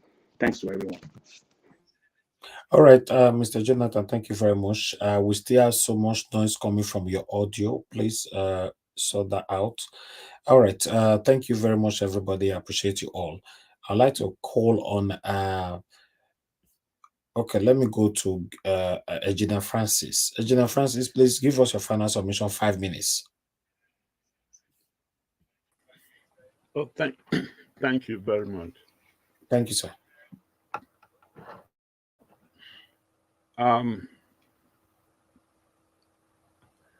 Bola Ahmed Tinubu, Your Excellency, whatever you are doing in Dubai, drop it. Jump in the plane to Nigeria and come home. No, he's back already. He's back. Okay, good. Thank you. And then the Nigerians, I don't know what kind of oversight charges you guys have, but please, are you guys going to put a committee, at least the National Defense Committee, are you guys going to tell them to dig into this thing? Because I put it to you this way. They saw people gathering and maybe dancing and around celebrating the birthday of Muhammad, but they didn't know that was what they were doing. They probably thought that, oh yeah, that the people have started revolting against Tinubu. So they eliminated them. That's what I will put to you. Prove me wrong. And if that is the route this country is going, North Korea will be, in fact, an angel to what we are about to see. So you guys that are sitting comfortably in whatever seat you are in, let me say it again, he is coming for you guys one by one too. So now is the time to clip his wings. And you guys in the judiciary that did his bidding, well, have business. Because he will also come for you guys one by one. I see a great dictator in the making. And you guys are sitting there just dancing and taking the money and putting it in your pocket, no problems. What I will even start to look into is how we might as well write to those Paris Club, IMF and stuff, not to loan Nigeria any 1 penny anymore for now under this man. Because any money they loan him is a debt that we will pay. And now he gets the loan and he spends it and enjoys his cars and everything. We don't need that loan anymore. Because if that loan comes, it comes in our name. And it goes into their bank accounts. What is the use of that loan? So Nigerians, we might as well start in diaspora, we might as well start thinking about how to urge the governments of wherever we are, guys, don't loan any money to Nigeria anymore. Let them see exactly what they have brought on themselves. Because if those loans stop coming, that is what will affect Tinubu. That's what he will, the language he will hear. Not the people. The people are already adjusting to whatever 1,000 naira per liter gas. He is the one that will have the adjustment problem.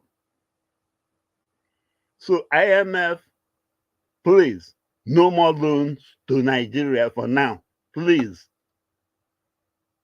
And this, their new budget they are talking about, don't loan them. I don't see how you will use 15 billion to build a house for a man that already has a big, good house. And then only 5 billion for the education of 100, 200 million people.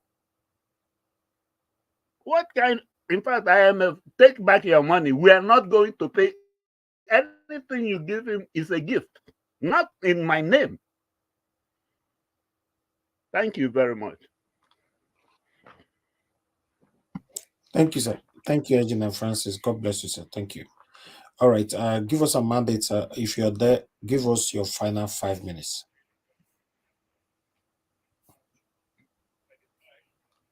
Are you there? Give us a mandate. We can't hear you. You unmuted yourself, but we can't hear anything at all. What? They don't lock and down. All right. Give us a mandate. We can't hear you as well. Okay, let me move on. Mr. Elvis, you know that this is a general problem. They are coming after everybody here. It's not a... I know what they are doing. Now it's like I don't throw in my own earpiece now. You go buy me another one. No? All right. Let me come to Ozekhome. Ozekhome is the last person on the panel. You know, you don't jump through the window. Okay, you really need to give us your final submission. Ozekhome, I beg, wait. I want to jump through the window. Give her a chance. Now my colleague. You might not get the opportunity to get your final submission again. No, make I talk. You don't start with your law. Your talk now. Yeah, go ahead. Your 5 minutes start now. Mr. Naija, thank you, Jerry. God bless us. Mr. Naija, watch. And everybody, make I use our local dialect language. You see, my people, the time where the high chief daughter buy for or a roadside. You hear me? Yeah, somebody's already talking. Please go ahead, Black Panther. Una hear wetin Agbado talk? Agbado asked one of the journalists. He said, "Are you there?" And again, the Nigerian youth, they were doing a rally for the oppression because of the oppression of the police. They were doing a rally in the former federal capital, Lagos. As they were singing national anthem, the military came and used the same weapon the citizen bought for them. They used it to maim them. Nothing happened. Nigerian children, citizens, somebody come, take bomb, blow them for church. Nothing happened. The Nigerian president, former president, they put national flag down. Now the question is, who owned the country? For the national flag, now be the symbol of the country. And we the people, we are the one that own the sovereignty of the country. Now the question is, who owned really the sovereignty of the country? If they cannot put the flag down for common citizen, and a president, a selected president, is telling a journalist that you did there when they find the girl, who told you? Then you all should know that we don't have a country. And the other professor of Olodo, Professor Olodo, they gave him professorship because they divide them, not take their own, South take their own. Now make them give them. They give a professorship. He cannot use the professorship to articulate and speak about a Nigerian that we want to see. He said, make them bring a retired judge where he carry our vote, where they carry our vote, sell her out. May they can't judge the city, may they can't judge how they buy our citizens. The truth go come outside from there. As long as we know, the judiciary, Nigeria has no judiciary. All of them has a price tag. Come and pay 500,000. give you what? Justice. That is the judiciary. Pay 500,000 to judiciary, you will get what? Justice. Judiciary is a shame to the entire Nigeria. Judiciary is a shame to the entire universe, and nobody, no country in the world will recognize justice from Nigeria anymore. And that's to say, no businessman come and invest in Nigeria where you have no truth in judiciary. Thank you, Mr. Nigeria Watch. Nigeria is not yet a country. So anybody that comes here to say Nigeria is a nation, let us get a strong military. Who are you going to hand over the dirty military to? Is it not the same Agbado and Co? So my brother, let us straighten our head, more think together. I know one person will hear our voice. We must continue to talk because we know say one person go hear our voice and go come out, and that day the whole thing go bust loose. Thank you, Mr. Nigeria World. God bless Nigerians. God bless the freedom fighter. God bless the patriot. God bless Nigeria World. God bless every one of us. Thank you. Thank you. Thank you so much. Mr. Elvis, Mr. Elvis, please. Yes, sir. Yes, sir. Mr. Elvis, please. I just want to say this. Just 20 seconds. Please. Okay. Yeah, Nigerian judiciary. I think now they should have their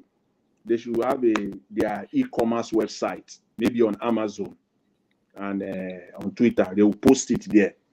Murder case, 100 million. Electoral case, 500 million. Corporate case, 250 million. They need to post it there so that we know, so everybody knows the price. I think that would be a better, at least they put it on a leverage, on a playing field for everybody, so we know the price. Let them come out now. Please go to Amazon, go to all the e-commerce website. They can even have their own on their own and list it there so that everybody know their price, because we know that it is all about price. If it is a murder case, if you are charged for murder, 100 million. If it is electoral case, National Assembly, 250 million. If it is a Federal National Assembly, 500 million. If it is governorship, 1 million. These people need to be ridiculed because they have ridiculed themselves already. That's just who they are. Thank you very much.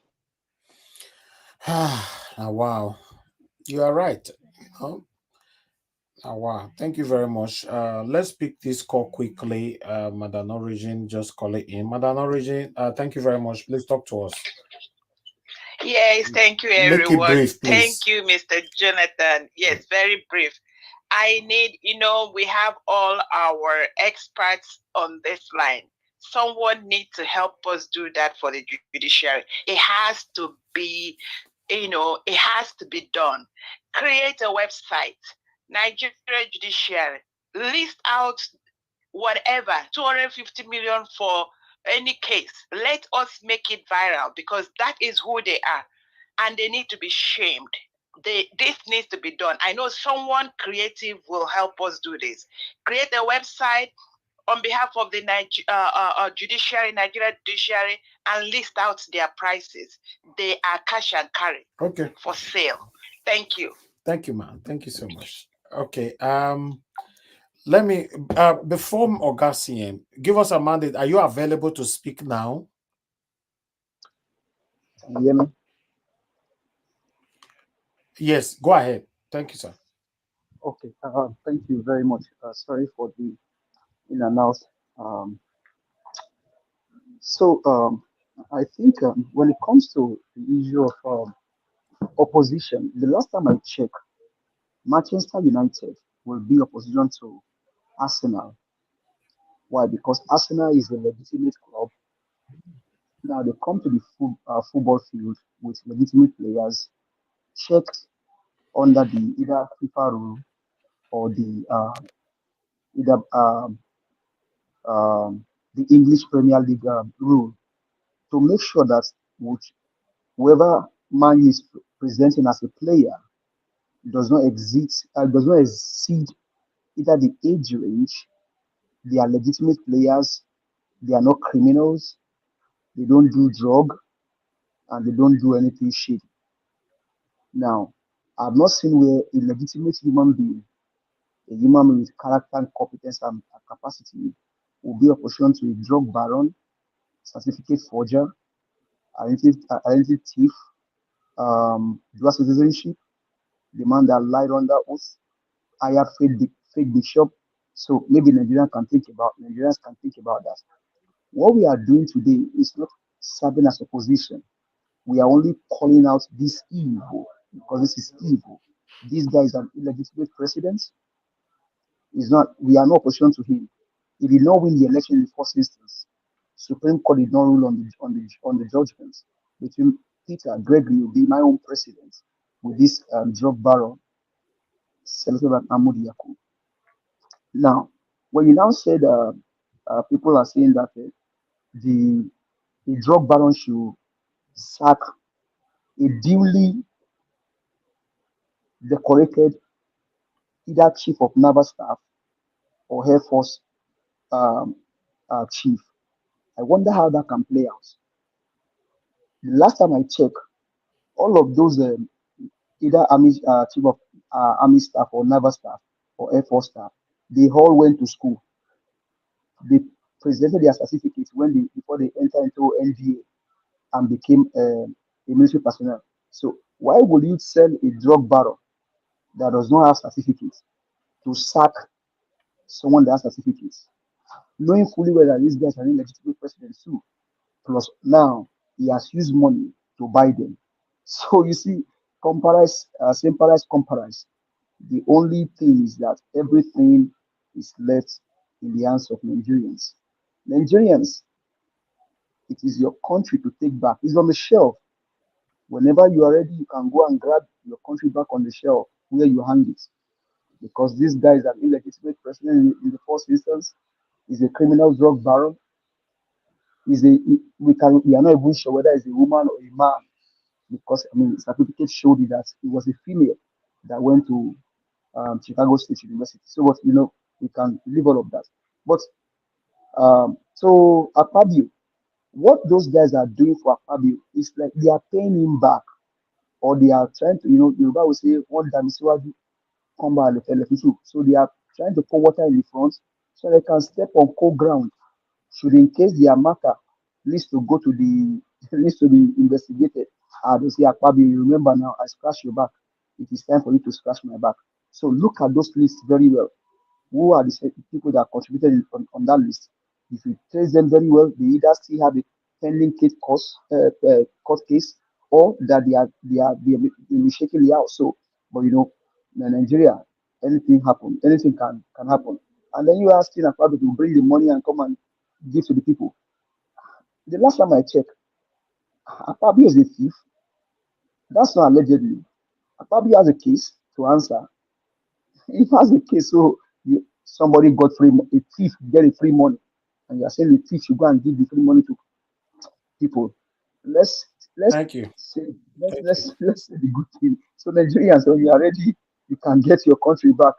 But like I tell you, an illegitimate president will not have the infantry to sack a duly decorated chief of naval staff or chief of army staff. All right. Let him try it and let's see what's going to happen. Thank you very much. Thank you, my brother. Give us a mandate. Thank you so much for putting your voice out there today. Appreciate you all. All right, the last person on the panel is Ozekhome. Ozekhome, I'll give you 10 minutes, both your submission and your final submission. Exactly 10 minutes dots. That will stop you, sir. Thank you. Good evening to you, sir. Thanks for joining us. Okay, good evening, Niger Watch. Good evening, everybody. Please pardon my lateness, all protocols duly observed. Actually, I listened to this interview by Professor Usman Yusuf. Although he was quite bitter, it's quite self-evident. He was bitter about what happened. To me, I'm also not happy because this is a very careless death and it could have been avoided. Why? When I say it could have been avoided, not because I was there or I know the operational details, but according to Professor Yusuf, he said this has happened in Borno State before, something like this, accidental bombing of civilians. It happened at Nasarawa. It happened at Benue State, making it the third time. Then Katsina State, the fourth, and now Kaduna. And each time, it's always the army, that Nigerian army, that is involved, and probably it took similar pattern. Probably why this one pained him so much was the season the thing happened. A group of Muslims were celebrating Eid Malud or something, just a Muslim celebration. And I can understand, this type of thing, men, people of all ages, and then they drop a bomb. You see, this brings to question the competency of our military personnel. How are they being trained? What is the position of technology in modern warfare? If at all they will have a good look at it. Since it is drone, it means that like I'm here, I could be operating it. There must be a remote, a relay back to tell me the picture. Maybe I steady it and then see where I'm going to drop the bomb. Well, let me just grant that maybe that is what they were battling with. But where does this leave us with the application of a human intelligence in fighting crime? You see, I always have problem with people that come and tell us we need more military. We increase the size of our military. We do this. Yes, that is human being in uniform with big boots and their gun. But what of the brain? Because the gun does what the brain tells it to do. Therefore, the brain should be at alert and know exactly what to do. Intelligence helps. Why? Something like if you're fighting a war, I mean, not really fighting a war, you don't need to fight a war. Just like you are fighting crime, let me not use war. Say it could be police. You have to use intelligence. You anticipate that this type of thing is going to happen. That is in a case where you are anticipating. But in this case, you've already known that there are bandits or terrorists in some area. The thing is, how then do you separate the terrorists from the non-terrorists? Because for one person, the bomb hits who is not your target is regrettable, and you wouldn't like that. I don't know. I'm not here to prescribe what is it called, the operational model they are going to take. But I feel that anybody who wants to engage in modern warfare or in the type of thing Nigeria is doing, there are books to read. Most of this Mossad, Israeli intelligence, rarely do they fail. There are books about Mossad. I don't know the type of training they give them. Let me recall an experience in which, in the days after the 1972 Munich Olympics in Germany, in which the Black September, a terror organization of the Arab country, either Palestine, I don't know the country, but yes, Arafat is knows about it. The late Yes Arafat. So the Black September targeted Israeli athletes that participated in Munich Olympics 1972. They deleted 12 of them. So since then, Israel said no, they must get to the root of it. So they started hunting those people all over the world. There was one man they call something Hassan Ali Salame. They call him the Red Prince. He was eventually deleted somewhere in Lebanon, and the way they targeted him. But the one that gave me that was quite interesting to me was there was a particular one they want to eliminate. Just one person, but it's always seen in the midst of civilians. And they don't want to do what they want to do because of damage limitation. What they did was they find a way to lure the chap out. He couldn't walk. They just keep their calm and said it is either they get this chap or they will be patient. But because I read it in the book, they were just looking for a way. Every conference, they put somebody on the guy I think in Lebanon to Beirut. They were monitoring him. But that is not Hassan Ali Salame. That is not the other, but one of the command, next in command. So he was following them. I mean, they set a Mossad agent everywhere. The guy keeps lodging in different hotels, changing this, just following him, making sure that he will be alone or almost alone, whereby the damage won't be much. So in other words, what the Mossad is trying to say is that it's not that they want to delete people, but in fighting warfare, you use more of brain than It's the brain that controls the technology. So eventually, the Mossad guys, I think they saw the guy coming out of a supermarket. All they did was to go to the car and pretend as if the tire is flat. The tire was flat. The guy came, somebody was pointing, said, "Come, let me show you." He followed the man. He said, "Is it not your car?" He said, "Yes." He said, "The car tire is flat. Do you want to remain here? Let me look for somebody to." He said, "Okay, good." He quickly contacted the rail people that will do the damage and left, only him. And then before you know it, the thing blew up on the man. So they got what they wanted. In other words, in this case, the fact that you are targeting, you are holding the remote, or what is it called, the drone, you are manipulating it, and you see a crowd, intelligence should tell you that they can move in that way. And even if you see the crowd, you bring the picture. There's a way you look at it. You look at the age. The moment you see kids there, that should alert you that no, they cannot be all these 12-year-old, 11-year-old, some of them that we see. So I don't know the type of training Nigerian army receive. In fact, our defense generally, I don't know, because this is avoidable. And also, when it has happened, this is the 5th time. So definitely there's a pattern to it. It's pure incompetence, because they may feel that they are doing it well until they made the mistake in Borno.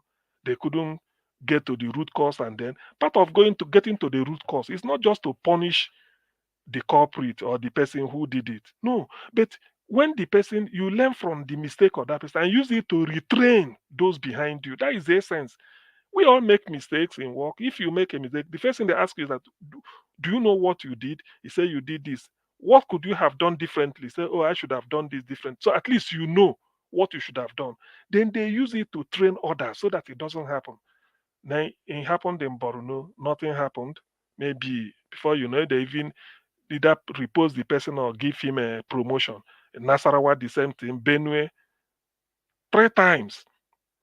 Then Kasina, and then Kaduna. Now, this is about northern Nigeria. Similar thing happened in Imo State, although Hope Uzodinma, I don't know, in which army were just shooting, indiscriminately in a marketplace where you see women selling banana, this one selling granite in a broad daylight. So there should be ethics to certain things. It's something too many, one too many. It shouldn't have happened. This is clearly avoidable.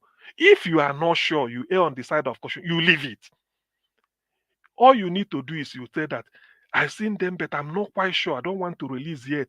Can somebody, you go on the ground, even the so-called this thing, you can disguise. An intelligence officer in Nigerian army can decide to be like somebody on the street chewing sugar cane as if he's a semi-man, just going around. Nobody will touch you.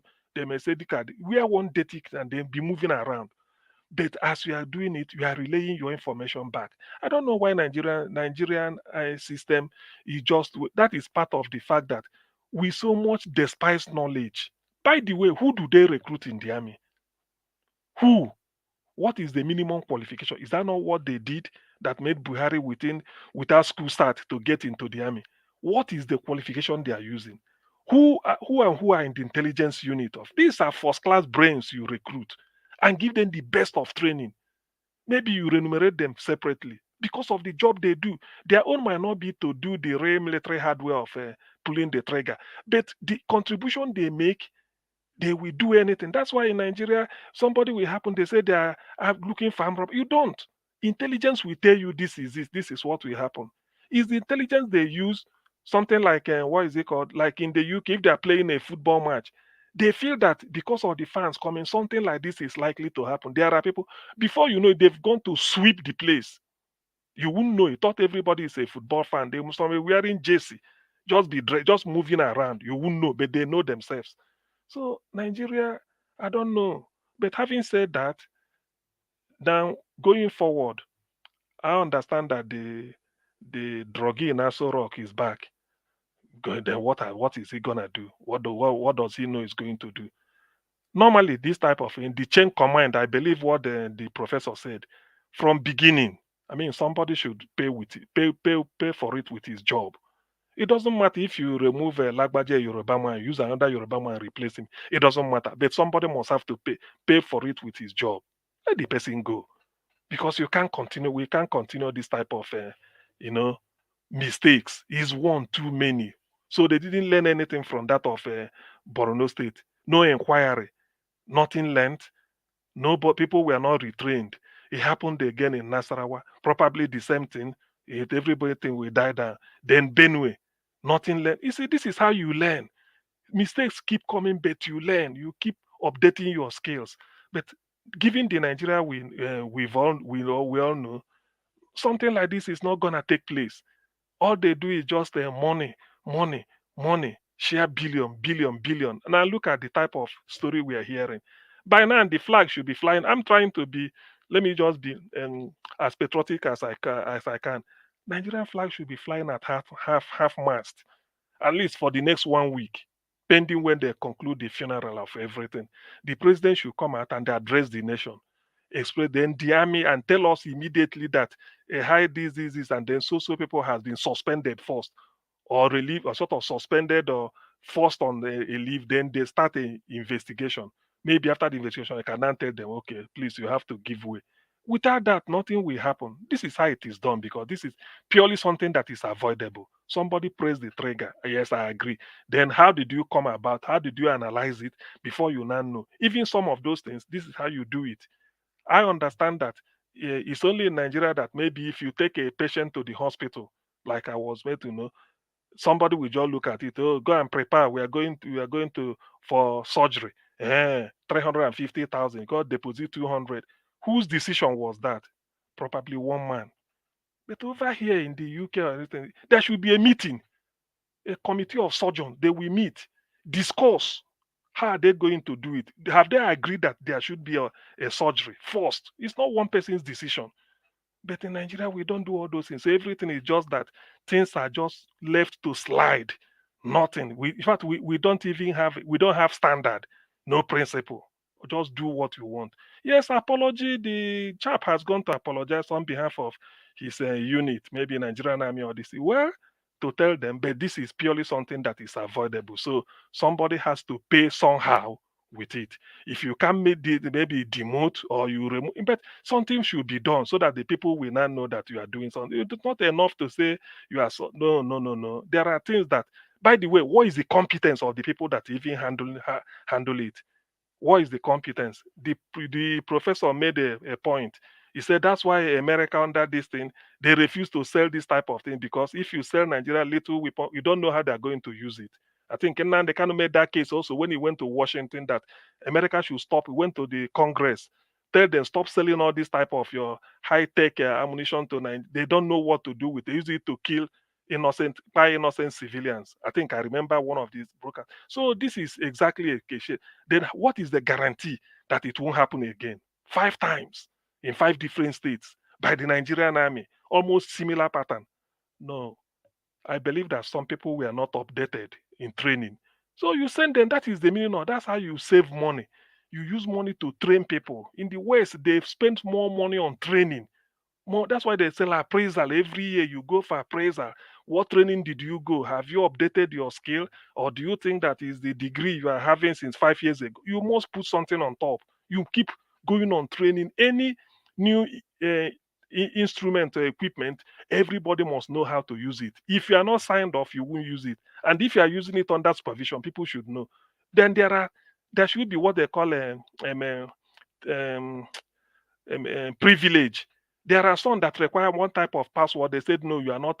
You are not supposed to use it. You should use it under supervision. Or if you want to operate it, it will ask for a particular password. Without that password, you can't use it. So that I will now tell the person that look, I need to contact my senior or superior. Or decisions like this could be taken 3 in a room or 4 or 5. All of them will be looking at it. Then you will now say, are we doing it right? Can you check this? But in Nigeria, everything is just, I don't know. People feel, I don't know what obtains in the army, but it's a tragedy. It's very sad. To be honest with you, my heart goes out to the people that lost their life needlessly, particularly when you are celebrating a festival. Maybe is it not the one day fast after this that you want to celebrate, just like celebrating Christmas, and all you hear is this type of nonsense. So it's not good. I quite whatever punishment, whatever penalty, whatever is dished out, I think is quite in order, and they should be done immediately soon and then reorganize. That should even call for retraining. The standard they operate in that military. What standard? Because since 2015, our military, by the way, how can a military be standing on the road like the one you see between Nnewi and Onitsha all over Anambra State? You see the military extorting money from people. For what? Now Roger now, they won't call it Roger. Professor said instead of them to go to Sambisa, of course, that is where they should go. Why can't they go there and be manipulating this road? What are you doing in a crowded civilian area? Yes, I know that these terrorists, for them, just like Hamas is doing, you go to civilian population and mingle with them. I'm not saying that. Maybe intelligence gave you that. But you must know that it is better you just be careful instead of eliminating one innocent civilian. I think in law, he said, for you to convict somebody who is innocent, it's better you allow the guilty to go scot-free. To tell you the penalty, the threshold, the premium placed on human life, they shouldn't have done this. All you need to do is you analyze it.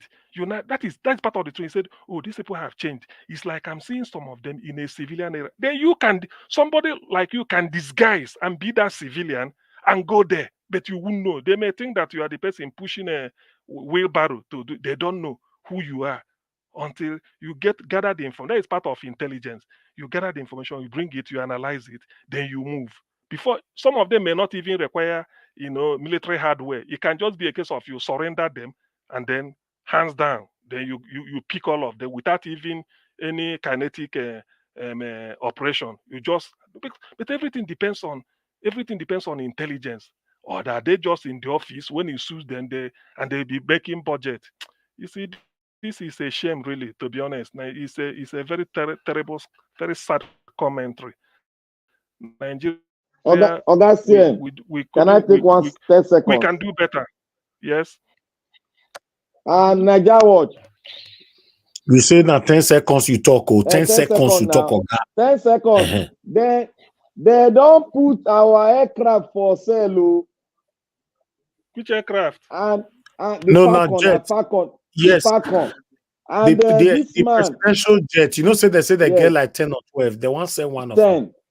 And our brother, where they give blow for face, where he face nearly for commode, Labour chairman. He follow them go far cabin a copa and they call her the go. Papa. No, this thing. Papa. You mean the NSC chairman? NSC, yes, they for information. Go online, he did there now. Waiting NSC they do for Copa. That one a bribe. Mr. Najawad, you imagine? Mr. Najawad, I beg, go find where you go get that budget. I don't want to get into that budget. Go find out. Maybe no look at my beg. That is very interesting. But in buying the jet, okay, I'll let's check put on it this way. tomorrow. I beg. It is very interesting. Is it not the Tokana? Is it not the Tokana they were saying in those days they paid money, America will produce it? Maybe they sell all the jets. What they 10 jet for? What I want to say is this. Is there no needs analysis? Did they not decide, do they really need it? You want something is different from you need it. You want it, yes. Do you need it? No, you stop. Even if you need it, how many? For what purpose? You see, that is part of the training and the everything. Do you know that sometimes in doing all these things, if you are in the West, listening to their news analysis and before you know it, you become wise, you become well enlightened, or even well informed on some of the things they are doing. But when you look at Nigeria, now you are buying all those things with billions or millions of billions of naira, millions of dollars. You bring them now, you want to sell it. What is the purpose? Why did you have them 10 before? Of what use is them? Now everybody is telling, why not go to Sambisa and meet them? Yes, there may be some in Sambisa, there may be some in Southern Kaduna or wherever this thing happened. But the point I'm making is there is need for intelligence. In anything military record that will cost life, you must be very, very careful. There should be intelligence. Modern warfare is done on intelligence. It's not just all those things. You will use it, penetrate them. Even that Sambisa, you may even disguise. Some people might just be there for 2 months. You don't know. You think that they are locals. They are gathering intelligence. The day they will now analyze it and then, because this is how you have to work. But in Nigeria, I don't think they do all those things. All they want is promotion, promotion. They give you money, you award this contract, you go there, you send your boys down to the east to be extorting money from people and then be reporting back to you. All those nonsense with the police. So it's a shame, really. Not really that I think, to be honest with you, whatever outcome, whatever punishment that is given, I think they deserve it. You cannot just people should not be dying like this needlessly, carelessly, and they should be. That's why I always say that it is not really the number of troops Nigeria has that matter, but how professional are they? How professional is the military in terms of operation, in terms of conduct, even in everything, in terms of training? You have to be continuously retrain and retrain and retrain for whatever you have to use every time, and they should be well read, well versed in knowledge. Anything they can, you see, they just be voracious. People in the military read more. Like I read in one, I used to read SAS, this British intelligence service. They used to be, you have to be vast because at any time you can be called upon. Now look at the mess they made. This is Santana. So that's why the prof said if they had gone to Niger and they go there, maybe they send friendly fire. People will now say, you see, they are not even competent. So you see, a lot of things have gone wrong. Now that Agbado is back, I don't know. Let him do something. Let's see.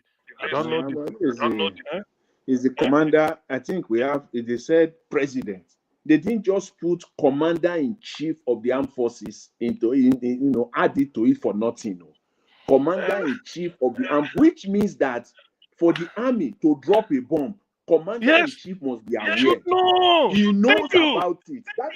That is why they call it commander in chief of the. It's not just you could have just the president. Commander in chief of the armed forces. So he's responsible. Because the military operation should have 24-hour direct access to the president. That is the way it is done. All you need to do is that the chief of staff, army staff, will announce, Mr. President, this is the situation. He said, where have you cornered them? What with this? They call it every time it should be. But anyway, I don't know the way to operate. When somebody went making incoherence. That's why if really there is an investigation, you will see. If really there is an investigation, you will see a document, a memo, where the final order was given by the president. It must be there. And if it is not there, that is negligence. That would be negligence on the part of the president himself, which is an impeachable offense. Because there must be a document, a catalog of a process where the president will say, yes, go ahead. Even if it is just those two words, go ahead. It must be written. Go ahead. It's true. Based on the intelligence that he has received. Go ahead. And if that is not there, it's negligence and it's an impeachable offense. But Nigeria is not normal. That is the way the Senate, the opposition should rise up now. This is opportunity for them. Okay, give us a mandate. So, what you said should have been a normal thing, but remember that this guy is an illegitimate president. So, even though actions are taken behind him, those actions will be legitimate because he will do everything. He will do everything possible to remain in power if it takes him even sacrificing Nigerians for it. Remember, this guy was in Dubai. By all intelligence, he's the commander-in-chief of the INEC, or so to say, because he was rubbed into he didn't win the election. So, one thing you must understand is that this guy, people now in every sector now in Nigeria, people are taking decisions that they add supreme commander in chief. Hold on, sir. That should have come from the decks of the president, if you really have a legitimate president. But now, because he's an illegitimate person, he will do everything possible. Are you saying the army bypassed him or something like that? The chief Yes, of exactly. Yes, what are you saying? Because he's not legitimate. Because he's not a legitimate president, they can do anything. Anyway, it's not that. No. Can I come in? It's not that I don't know. It's not that I don't know. Mr. CM, Yes, it's not that I do. Okay. Give us our mandate. Okay. It is it is absolutely, how will I put it, impossible for you to go on a mission without not letting the president know. That is what they call treasonable offense. That's a treasonable offense. But what we are saying is, are you sure? Whether a legitimate or not legitimate government, you cannot solely attack in your country to carry a drone and attack in your country. You must let the military, the government know. I know say they talk because they America. For Nigeria. No, you never spoil go that level to the do. If you don't go that level, they don't take over now. No, never read that one. Never read that side now. Okay. Black Panther, but in this case, you are just saying the ideal, what it should be. But in this case, you can't guarantee that that protocol was followed. That's what we are saying. You cannot guarantee. There is no way you can guarantee that. No, you can guarantee now. I can guarantee. Listen. What I say you can't guarantee is that because the procedure will be they are conducting what is that? Is it not what they call it? Either operation or something like conducting their raiding. Now you see something because the plane wasn't flying overhead. It's a drone, not that somebody is somewhere, maybe one air conditioned room operating it. So when you now see something, because when you press the thing to drop, you must have done your research and said, the president, we've seen them. The coordinates. They must have gotten the coordinates. I'm coming. That is yes. You must have said, we've seen them. They are in a group. Then the message will now come back. Okay, carry on. But before then, what I'm saying is that if you see, because I'm not the president, I'm not the man, but I will say, are you sure? Because of the damage, what of minimum damage? All these things you have to. I mean, there should be some of boxes you will tick. Then you say this, but the fact that the drone will show you because you are not doing it blindly. When you see little kids, even if yes, the people you see in group are the terrorists you are looking for. But those little kids among them, are they part of them? They could be civilians. And you must know the area, because these people are not in the bush, like we were meant to know. They are not in the bush. Mr. CM. Yes, I'm coming. They're not in the bush. So, no. Because they are not in the bush, that will tell you that this might be people. And then, do you know the terrain? Do you know the area? Let me correct the drone. Let it correct the drone technology itself. Let me correct you guys on drone technology itself. Right? So that means some things would have happened under Buhari that may have taken lives, but that he was not aware about it. Give us our mandate. Mr. CM, you see, drone technology for military procedure. Drone, if they are flying a drone, you cannot see the drone. You can't see it. Yes. It's very, very far. So when the drone is trying to scan the ground, it does not see a baby or a kid. All you see is a movement. All they need was the coordinate, the GPS coordinate. That is what they need. And somebody must be on ground to give them the information. That's all. What if the movement is a movement of animals? They'll see animal because it's 4 legs, but they'll see human because they've gotten the coordinate and they said they are there.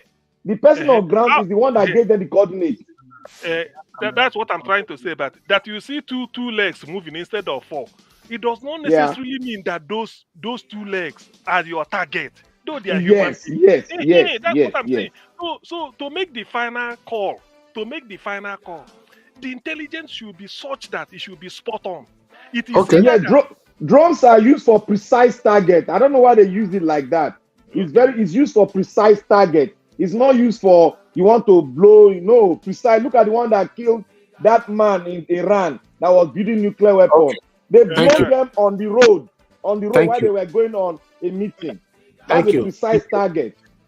Thank you, everybody. I appreciate you all. F. Emmanuel, you say you wanted to say something before I round up. I'm rounding up now, so if you are there, we'll call you. Yeah. Sorry, I stepped out a little. Quick one.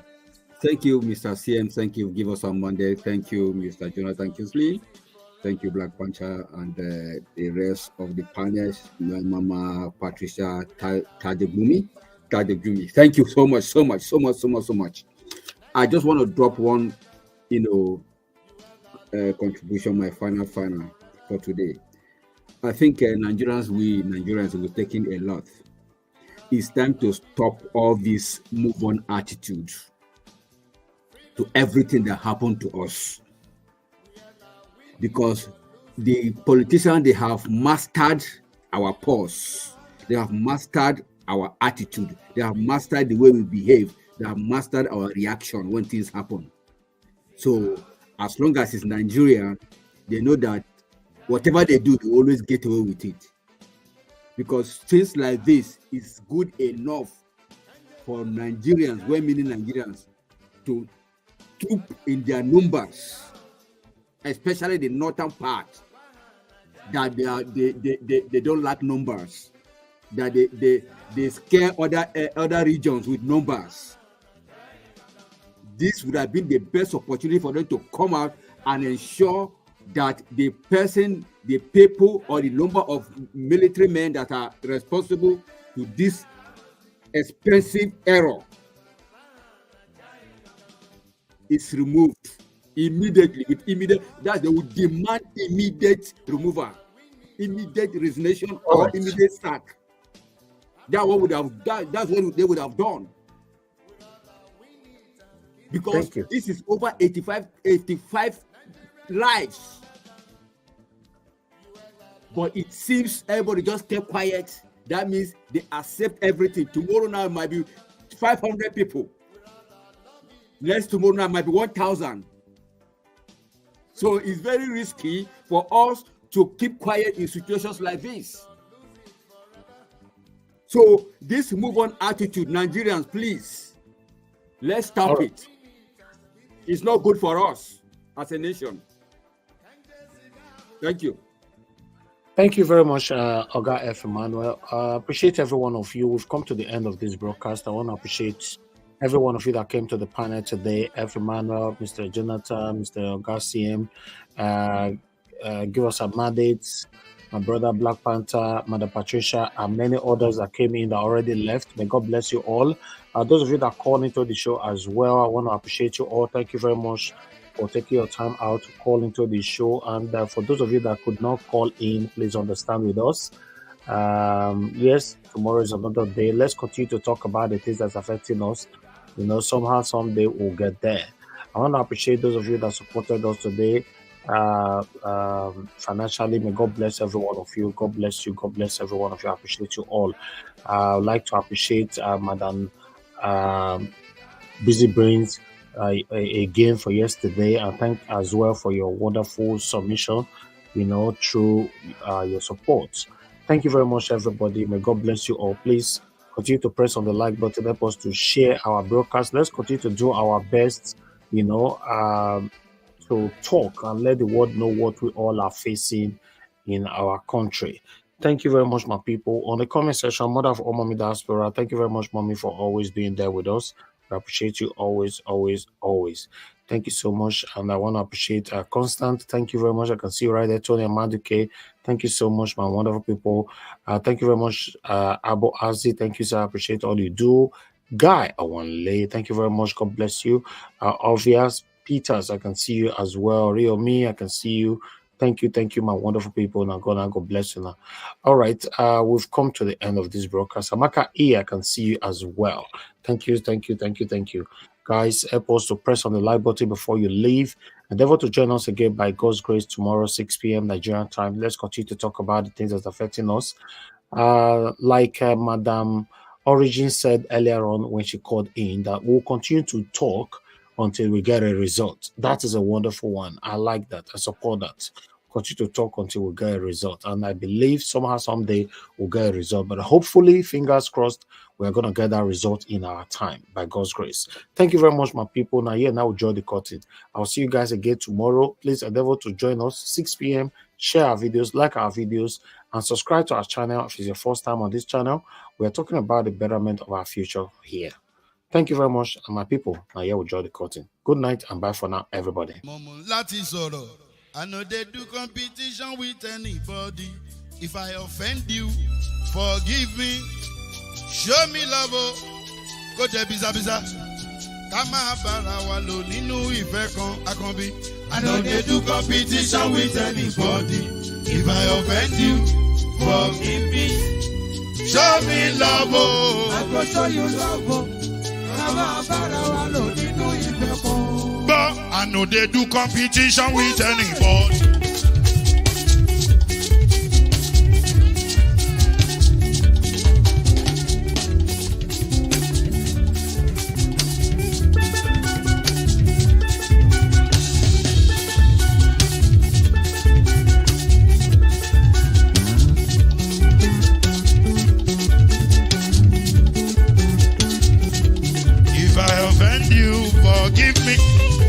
Show me love, I go show you love.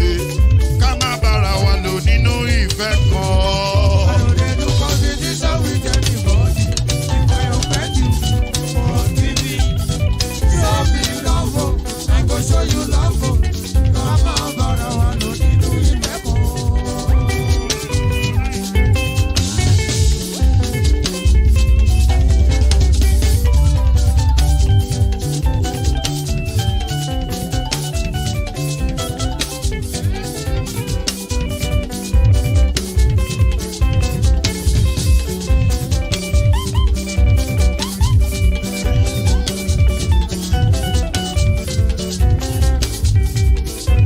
They do competition with anybody. If I offend you, forgive me. Oh, tó bá ti sanwó fún Ṣẹ́gun nàbí o. Ẹ fẹ́ jókòó. Alákọ̀bí. Ṣẹ́gun nàbí. Alákọ̀bí. Sábà mẹ́la. Anybody. Anybody? Any bobo bobo bobo bobo. Anybody? Mo ló ń folú, ó gbà mí bó ṣe rí mi láti finishi. Délé mo ló ń folú, ẹ jẹ́ ń sọ̀rọ̀. Délé o,